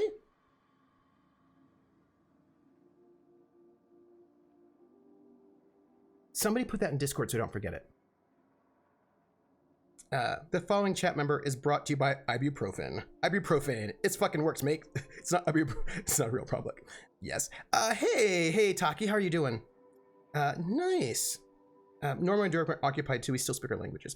Yeah, and I just think I think that there are ways to do it. I just think that it's not in certain people's in power's best interest for that to be a case, and so we don't. But I think we can. I think it's happened. I think it's doable. I think we can do it, and I think it might actually make for a better society if we recognize that not everybody had the same experience. Do you know what I mean? And I think it's possible that rather than making it worse, it might make it better. because I learn a lot when I meet people who have different experiences, and I can understand they're not the same as me. That, like, we're all human beings, and so in that case we're the same. But when I understand, I mean, I learned a lot joining the Army. I learned a lot, and some things were bad, but many things, like, I'd never been out of California before I joined the Army. And actually getting to meet people from other parts of the country that have really different cultures and understanding where they're coming from. Now, it's not the same where I came from, and that I have certain privileges and they have certain privileges, and like thinking about that was like, it helped me interact with them better. Do you know what I mean? It helped me understand them better, made me a better friend to them. It made me less judgmental, for certainly true. It made me less judgmental. I mean, oh my gosh. I'm wagging my finger at like young trooper a little bit. That's a good point, Sisby, right? I'm not saying that we must lose the past culture. It would be better if it could be shared, but it's a problem if that's used as a, yeah. And that's the thing, is how do we walk that line, right? Snorpin Bass says, but like you say, every culture has its shared experiences. Yes. An exasperated dad with a shouty toddler looks the same in Japan as he does in Ghana, Bolivia, Reykjavik, or Stockholm. Yes. Oh yeah, thank you. Ever consider that looking out for others can be in your best interest? Oh. You know what? We're gonna go with that one. Well, let me know how that works out for you. Anyway, you really want to tell me you're helping the scientist because you think he'll save the colony? Yeah. And here I thought I'd seen it all. This galaxy must be bigger than I'd thought. Enough about Harlow, though. Anything else? What can you tell me about Byzantium? It's like one of those stuffy art gallery pieces. Mm-hmm. Looks okay from far off, but once you get close, you realize it's just some mismatched shit everyone's agreed to overpay for. Even the bribes are overpriced. You know, money's a social construct, right, Ellie? But you know what? We'll get there. Why did you leave? The real question is, why didn't I leave sooner? There's all these invisible rules, and everyone spends all their energy just trying not to break them. Barrington was like, yeah, I gained a lot more perspective on cultures after being in the military, for sure, even those within the US. Yeah, and it made me more humble. It gave me more humility. It gave me more empathy and understanding, and I value that experience a lot. And even now, I'm still learning things I didn't know. Like, I didn't know about divinity or pulled candy, which I'm going to learn about at some point in time. And it's just, yeah, I don't, like, we can all still be Americans while also recognizing that we have different experiences. Like, I feel like we can do that because we do have some shared experiences, right? But although, again, what do you mean? I was a top-tier surgeon, but I could hardly open a pack of gauze without 10 people signing off first. Yes, VT Monster. Yes. Yeah.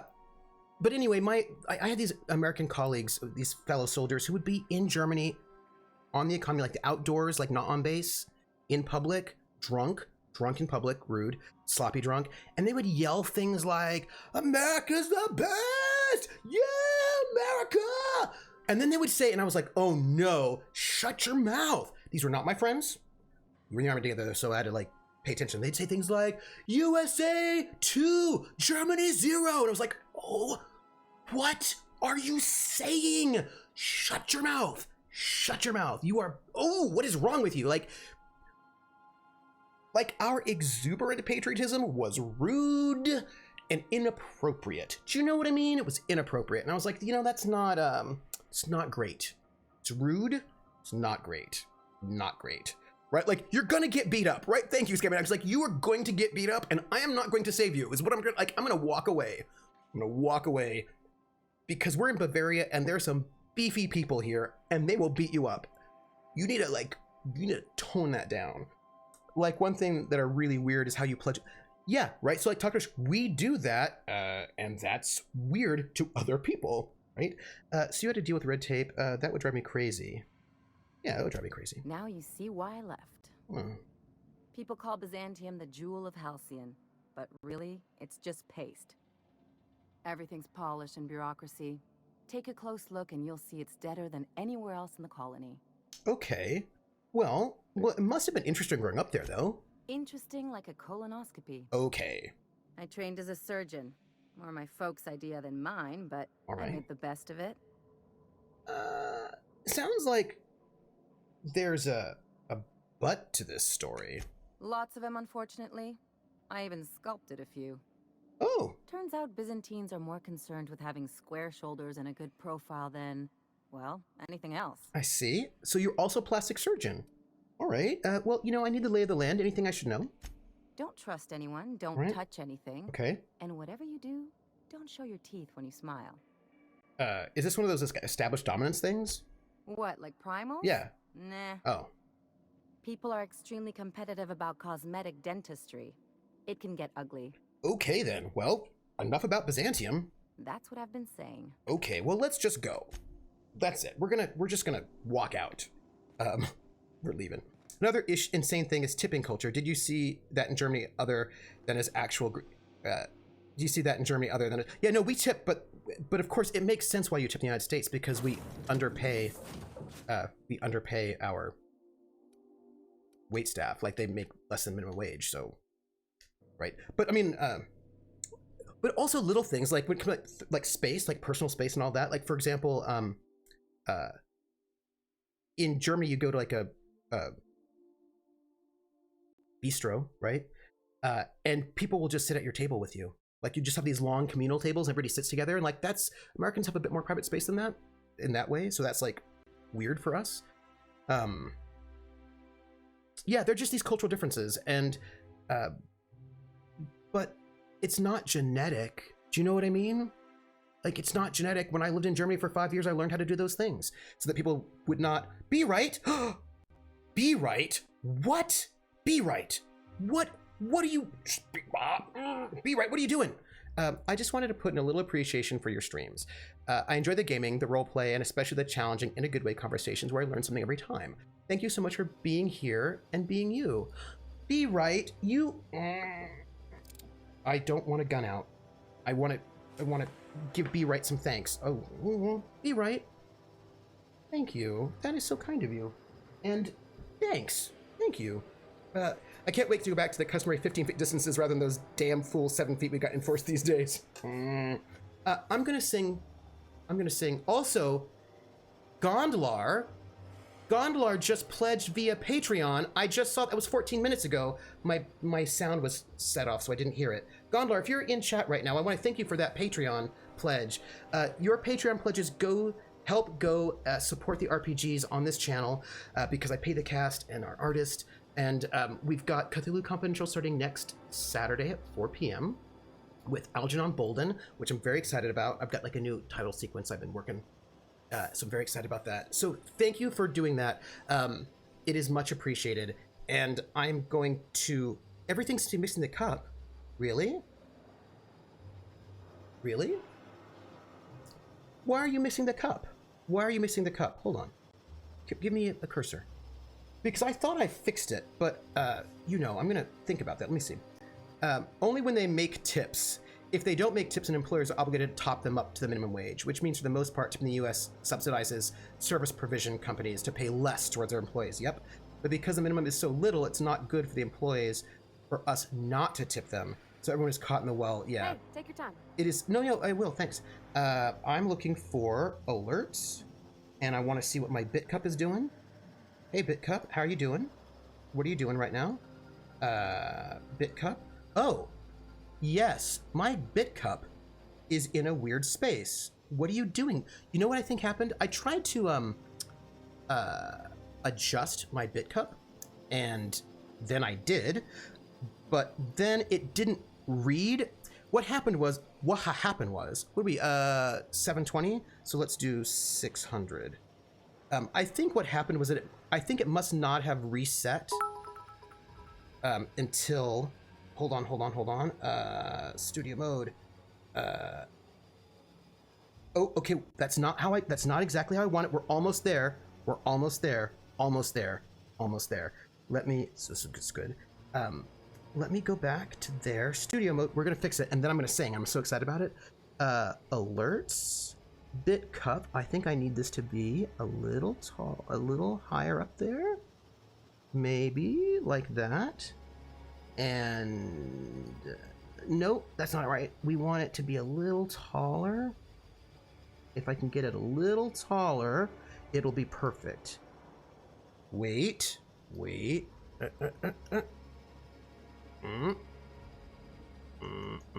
Wait. This is gonna be perfect. I'm gonna fix it, and it'll be perfect, and then life will be great.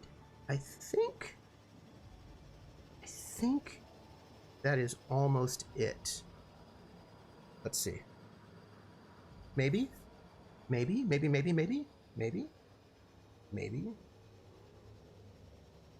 I have to make it a little bit more narrow. But this is a by the way, this is a tip that Little Red Dot gave me. It's very, very cool. It's very cool.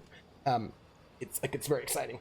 But clearly have to do where we start. So paying tip staff less comes from white business owners wanting to pay their newly freed slave employees less and then rely on catering to white patrons. Yeah, that's true. Yep, it's pretty messed up. It is. Let's see. Yes!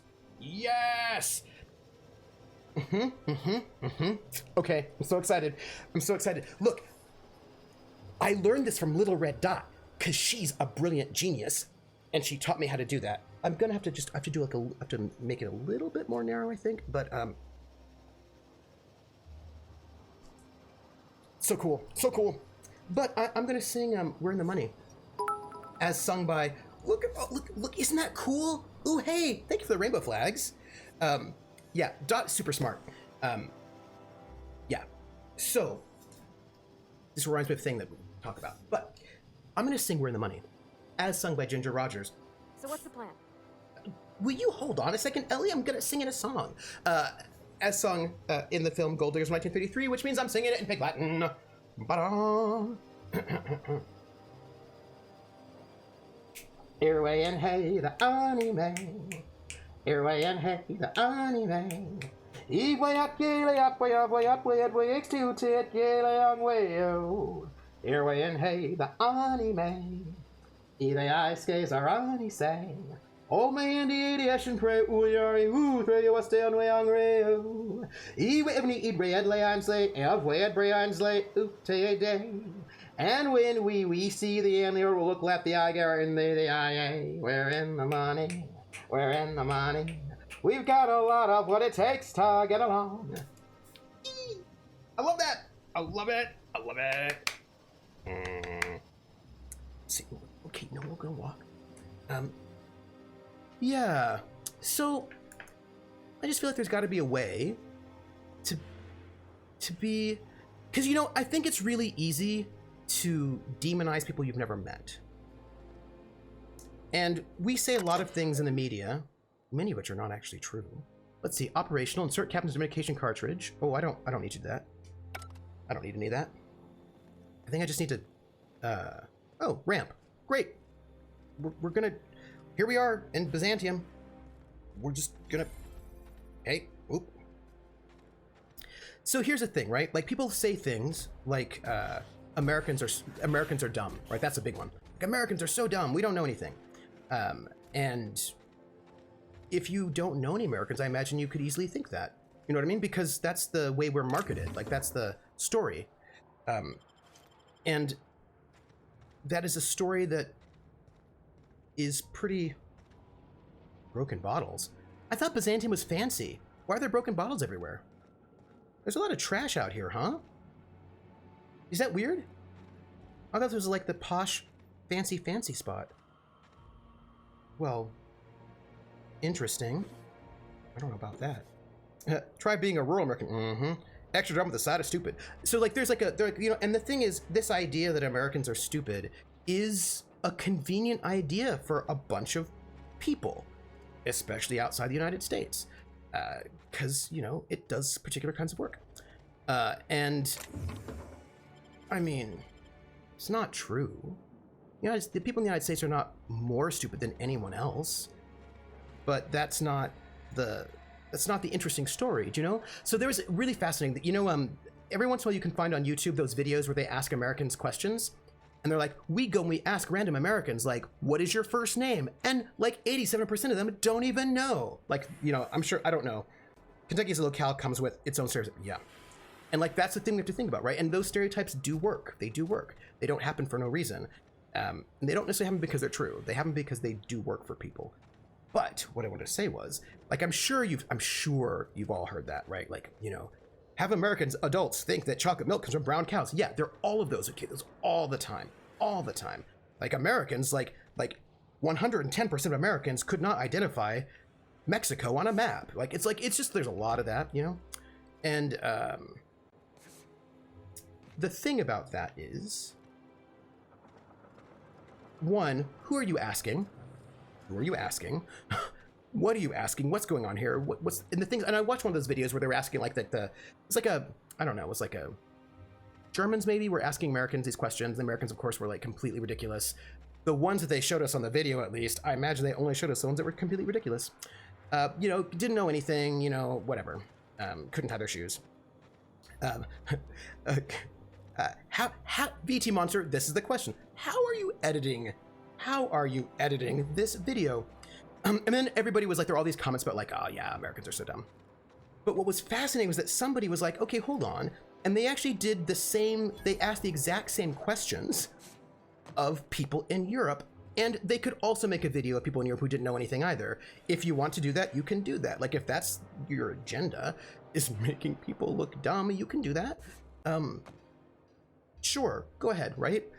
And I think that that's one of those things, right? That it's some stories are just more, oh, I maybe should not be stealing in front of people. Maybe I should be a little bit more subtle about the stealing. Because like there's a guard right there. That was good that I, yep. Just be a, especially if they're not, yeah, right? It's not gonna fix itself. Making people look dumb is pretty easy. Yeah. It's easy to make people look dumb when you stick a mic in front of their face and point a camera at them and you don't, and like they don't know what's going on, right? Especially if they're not used. Yes, 100%, 100%. The milk of cows are purple. That's because cows make milk of chocolate live in the moon, where grass is purple and everyone wears hats on their feet and shoes on their heads. Everybody knows that, duh. Yeah, maybe I should be a little more white collar theft. Yeah, that's what I'm gonna do. I'm gonna do a little bit more white collar theft is what I'm doing. That's all. And I just, you know, obviously, milk is good chocolate though. I do enjoy it. People, the collective, end up dumber than average because while you think they would turn out average response, some of them are stupid and right. But I also think about something else. So this was like a, oh, I can just take all this. Cool. Great work. So this is a story I know I've told, but it's a story that we're gonna take this too. It's a story that is an own on me. Do you know what I mean? Like it's a way about. Yeah, I'm gonna when that like in 7 minutes or so, I'm gonna leave and then I'm gonna get groceries. I would like to. Oh, I don't. This is not even a steal. This is just a take. Feeling good about it. So like when I was in the Army, I grew up in San Francisco, right? That's important for this story. And then when I was in the Army, where I was in the chow hall, basic training, and you're not allowed to talk when you're eating food in basic training, or they'll yell at you. That's what it is. Or actually what they'll do is they'll make you get up and leave. Like, that you don't get to finish your food, right?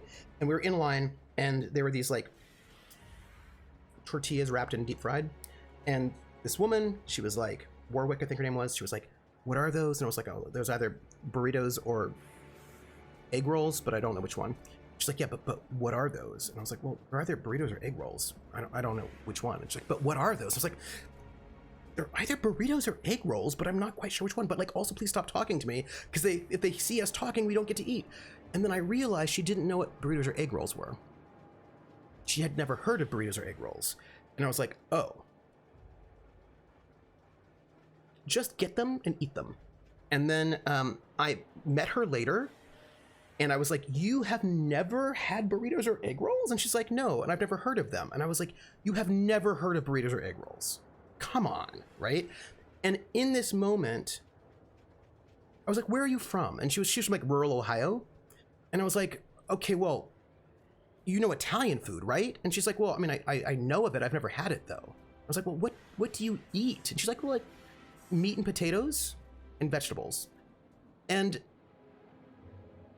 I was like, how big is your town? And as she was talking, I was like, okay, so I am the one at fault here, right? Like, I'm the one at fault in this conversation because I just assumed that everyone would know what a burrito or an egg roll was. But I grew up in San Francisco, where I knew the difference between Hunan and Szechuan Chinese food, right? Like, I knew the difference between Chinese food and Vietnamese food and Thai food because I had all those restaurants there. I also had multiple different kinds of Italian food, northern and southern. I had Mexican food, El Salvadorian food. I had a Russian deli. I had an Irish food, like an Irish restaurant. Like, I had so much food where I grew up, and I grew up really poor. I was super, super poor growing up. I did not have money. But there were a lot of like cheap restaurants, and like I got to experience all sorts of stuff that she could not experience. She was not dumb. She wasn't dumb. She just grew up in a really, really rural part of Ohio with nothing there. So how would she know those things? She was 18. We were both 18. We just joined the army. She was her first time leaving Ohio. It's my first time leaving California. How would she know what those things were? And I was at fault. Do you know what I mean? I was at fault for assuming that everyone should know what those things are. She wasn't dumb. How was she supposed to know those things? Right? And Snorpin' Bass, egg rolls and spring rolls are different. They're actually they're different. Egg rolls and spring rolls are different. One's bigger than the other. They're different. They've got like a different vibe. I knew people that got very awesome awakening about what Mexican food was by on Taco Bell. Yeah, and I was blinded by California. Yeah, you know, like urban. It was like urban privilege. Like I had a particular urban privilege that, right, and but also, although you could be urban in a place that maybe didn't have that stuff, I suppose. Yeah. Ironically, in the 60s, we had a lot of Italian immigrants who eventually started restaurants, leading to small towns having genuine Italian pizza and grocery stores having Parmesan and mozzarella. Ooh, I love Italian food that I got in Germany. Very good, very good. So, like, and there was just like a... Do you mind? I'm meeting someone. Oh, but we don't separate them out in most... Yeah, it's true. Yeah, and it's interesting, right, that Prax says, also made with different wraps. Egg rolls are fried, spring rolls are likely to include shellfish. Yes, right? So they're different wraps. So they're actually... Yeah, but... I had some very bad Mexican food in Europe, side note. But it was a moment where I had to be humbled, right? I was like, oh, right? Like my thought was like, oh, if you don't, what's wrong with you? You don't know these things. And because like, it was really hard for me to imagine that somebody wouldn't know what a burrito was, because Taco Bell's a thing. Do you know what I mean? Like, but I was like, oh, I am blinded by the fact that I grew up in a place with a lot of different restaurants, right? And that was on me to learn. I had to learn that. And so sometimes somebody might be like, oh, those Americans, they're so dumb. They don't know what that is. I was like, well, how would they know that? Like, if you live in a really rural spot, like we have some, like, I don't think that most Western Europeans or Northern Europeans understand how remote parts of the United States are. I mean, I don't think that most Europeans understand how remote the United States can get. Oh, Turkish food, by the way. I had delicious Turkish food in Germany. Delicious. It's not best. Yeah, we're not good. I had some good Mexican food, but I had some very bad Mexican food. Dinner's so great. I only said because of visiting family. Yeah, I mean, like I had some tacos in Germany that had like peas and carrots and coleslaw, and it was not good. Shh. No names, okay? Thank you. I'm The gonna finish Phoenix the is conversation. a wanted man, and the board has eyes everywhere in Byzantium. Okay. The Phoenix? Yeah, that's my code name for, you know, our mutual friend. Okay. Sweden was very briefly voted one of the best pizza countries in the world. Oh, that's cool, but that was long ago. Most real town pizzerias vanished in the 80s. Oh, the pizza we get now are more from their neighboring countries. Oh, that's interesting. Remember, Denmark is kind of meat, potatoes, and veggies country. I mean, but the thing is, so is large parts of the United States. So it just depends on where you are. So what's your code name? Oh, I'm Golden Eagle. Yeah. Do I have a code name? Yeah. I named you Cuckoo. Okay. Seriously? It makes sense if you think about it, because I didn't know who you were, and old Earth cuckoos would routinely trick other birds into feeding them. Wait, what are you saying? You know what? Whatever. Just give me the information I came for. Does this mean I'm supposed to have one too? Oh, maybe. Fine, but make it a really good one. Let's go with Rufus Hummingbird. Forget it. Codenames are for amateurs anyway. Yeah. Too late. I've already marked it off. Oh, well. Can't just go reassigning code names. That's fair. Oh, Can I be chicken? Because chickens will adopt any critter's baby and keep him warm. You sure you don't want to be Raven or Sparrowhawk? Wait, why can't I have Raven or Sparrowhawk? Aw. Okay. Chicken it is. Anyway, you're looking to make contact with Minister... Magpie, Yes. right? Yep. Mm-hmm. I should warn you, it won't be easy. Okay. He spends most of his time in his estate, which is heavily guarded. Okay. Let me see what I have. As a Brit, I was confused about why so many Americans claim that cars are a necessity rather than a luxury. Then I visited my family in Mildwide, nowhere country, Michigan. Yeah, some names have been changed. Yeah. We would just call that bumfuck Egypt, is what we'd say, BFE. Yeah, where I'm at, we cannot get fresh seafood at all. It's all frozen to get here, yeah. Just because we have Noma doesn't mean Danes in general are foodies. So does America have much seafood? Yeah, right? And Yantalov makes us all farmers. You're not all farmers. You're not a farmer. And I think that it's interesting because, I mean, straight up, when I was a kid, I lived in a cabin in the woods. We had an outhouse. Do you know what I mean? Like, we did not have electricity. We had an outhouse. We did not have hot water. If we wanted hot water, we'd have to heat it up on the wood-burning stove that we had. We had a pump to, like, we only had one sink that had running water, but you had to pump it to get the water to come out. Like, and there were coyotes that would kill our livestock. Like, we have mountain lions in the United States and coyotes, and we have, like, predators. There are, like, no predators left in Western Europe, except for, I think there's like one snake I think you might have still. We're remote. Like, there are parts of this place where, like, if you go out there, you'll die and no one will find your body ever. Like, we have some remote places in the US. I wanted to be a bit more diplomatic than call it, that's fair, Adonis. Yeah, the truth is that most seafood people get is frozen than thought. Let's see, there's gotta be a way to catch the minister someplace less protected? Yeah. Afraid not. He almost never leaves his home, and his guards never leave him. Yeah, wild boar is super scary, right? I blame him. It's scary out of doors. I mean, can you even count how many times we've been shot at? That's fair. What work specialists? That's fair. Our mutual friend is really branching out. No, we've just been attacked. That's different. I'm not in the South, though. Yeah, and UK has adders. That's the one, thank you. So I'm told. Only wild reptile I've ever encountered was a slow worm, which is a fake snail. Oh, a snake. I have a cousin whose husband haunts them. Yeah. Alligators. We have basically no snakes in Europe that are dangerous. The adder's the one that we have some that are about as dangerous as a wasp. Oh, I see. Because I have the SAS Survival Handbook, which is a book that tells you how to survive in places. It's for civilians, but they have like different regions, and they're like, in Europe, these are the plants that might be poisonous, or the animals, or the right? And like in Europe, it's like basically nothing, you're fine. In the United States, like these are the things, like in North America, like these are the things that are dangerous and poisonous and venomous, and here, and it's like, oh, interesting. And then you get to Australia, and it's like everything. And I was like, oh, apparently everything will murder you in Australia. It doesn't matter. It's like, they're like the list for Australia was just massive. How exactly did you get involved in all this anyway? I've always been fascinated by birds. If you ever research Earth species, there are thousands of them, so colorful and distinct. Here we got 11 flavors of terror rays and not much else. That kind of variety? I mean, gosh, seems almost impossible. The other thing about birds, though, is their environmental indicators. Oh, when they die off, it's a sign that something's wrong. Exactly. Fatal plants? I started thinking about everything we see around Halcyon, and all the things we don't see.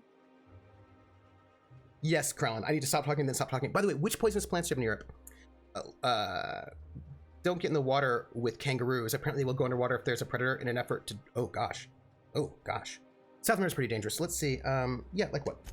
For starters, you rarely come across anyone living in Byzantium who wasn't born here, even though we get ships in all the time. Interesting. Trust me, anyone with a lick of sense gets out of here as soon as possible. But most people don't. In fact, most people stay exactly where they start. Interesting. Doesn't that seem strange to you? It does? And then there's the way nothing gets fixed. There used to be a suggestion box around here. People would drop ideas in. Nothing ever came of them, of course. Well, that's not right. I mean, there's a shredder at the bottom of the box. Oh. So I don't know what you'd expect to happen. Thanks. But one day the shredder broke. No one came to fix it. And since it wasn't working, we didn't have anywhere to file our complaints. So you can imagine how messy things got. I bet your repair folks couldn't find parts. Back in Edgewater, I'd have to take something apart just to put another thing back together. Might have been the paperwork. So Byzantium's Here, dying. You have to append forms right? to your forms, and law help you if there's a single dash out of place.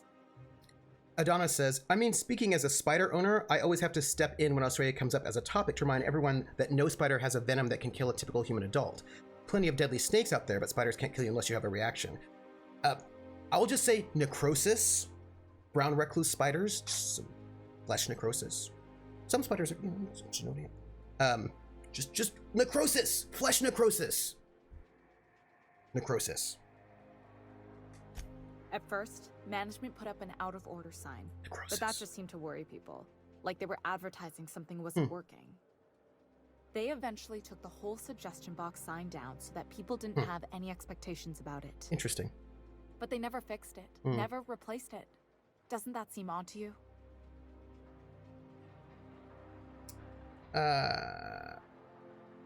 I'm gonna say no. That's how things go around Halcyon, in case you didn't notice. Except that's not how they go. Okay. At least that's not how they're supposed to go in Byzantium. I see. You're fancy. The whole episode made me wonder, if they can't fix something as simple as a suggestion box, what else aren't they fixing? After a while, I got connected with our mutual friend and started using my position here to feed him information when I could. That's it, really. I wonder what your position is. Yeah, they won't kill you, but again, you know, lose some flesh. There was something that was said in Discord chat that I want to bring up because it's relevant. Let's see, can you get me into the Minister's estate? Whoa, I'm not one of your B&E specialists. I just provide intelligence. Okay, well, so what can you tell me? Some of the guards hang around Billingsley's House of Inebriation between shifts. Okay. That place is still open? I used to study there during medical school. Maybe you could do some reconnaissance there. You know, swipe a key while nobody's looking. Thanks for the tip. Just remember, you didn't hear it from me. I totally heard it from you. I mean, I'm just... All right, I got work to do. Good luck, Cuckoo. Thanks.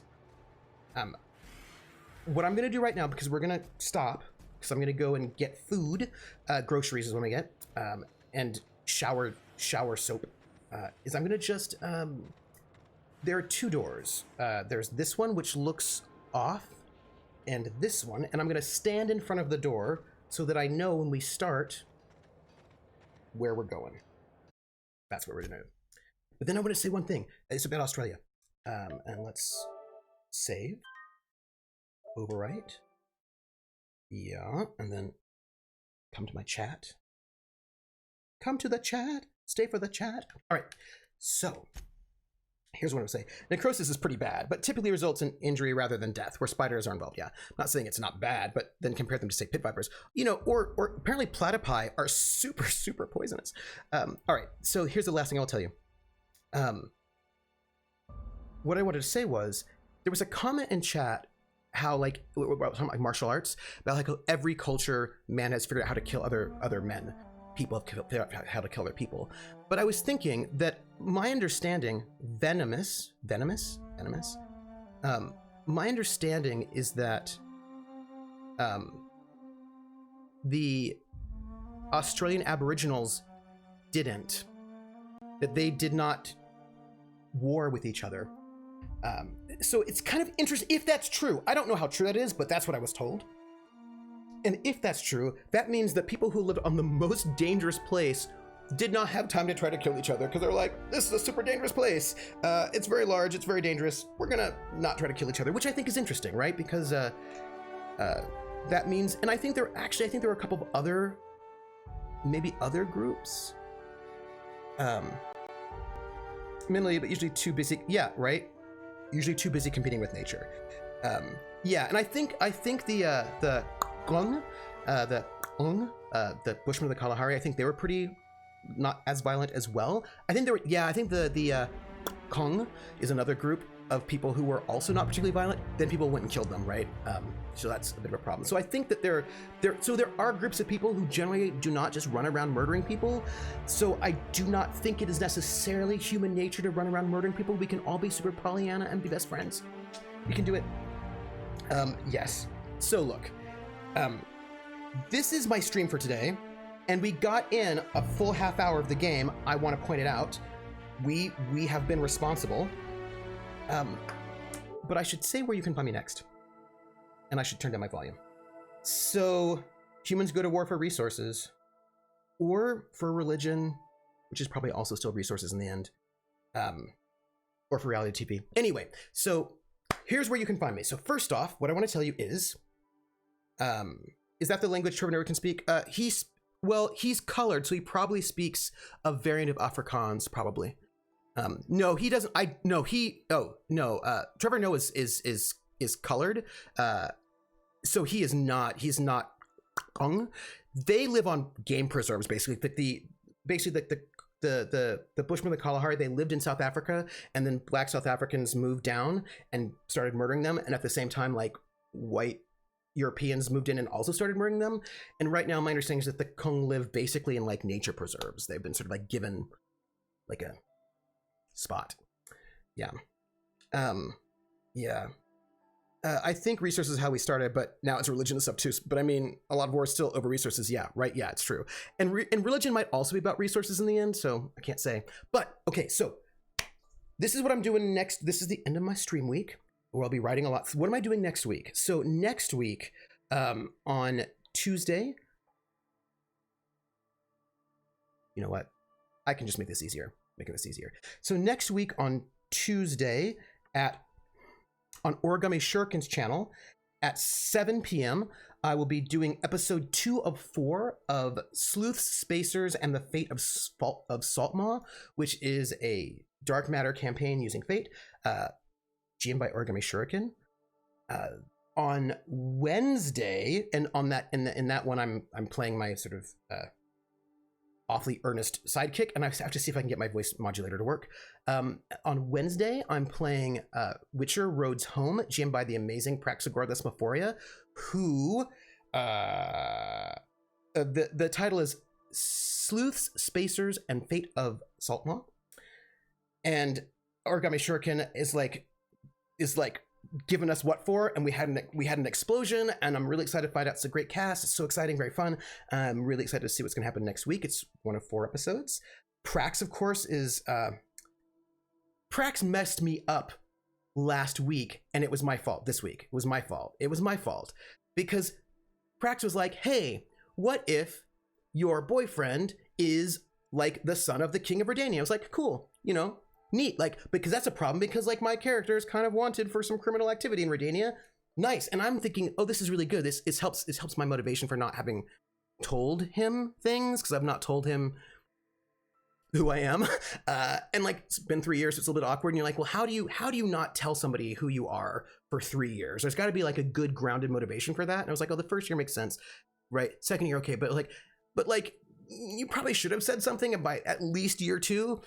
Like what your real name is, for example. And I'm like, I need a good motivation, and practice like what if he's like the son of the King of Redania who does not like me, and I'm kind of wanted there. It's like, oh yeah. So like that would make sense. So that's really good. So I'm just like thinking about that in terms of like, oh yeah, okay.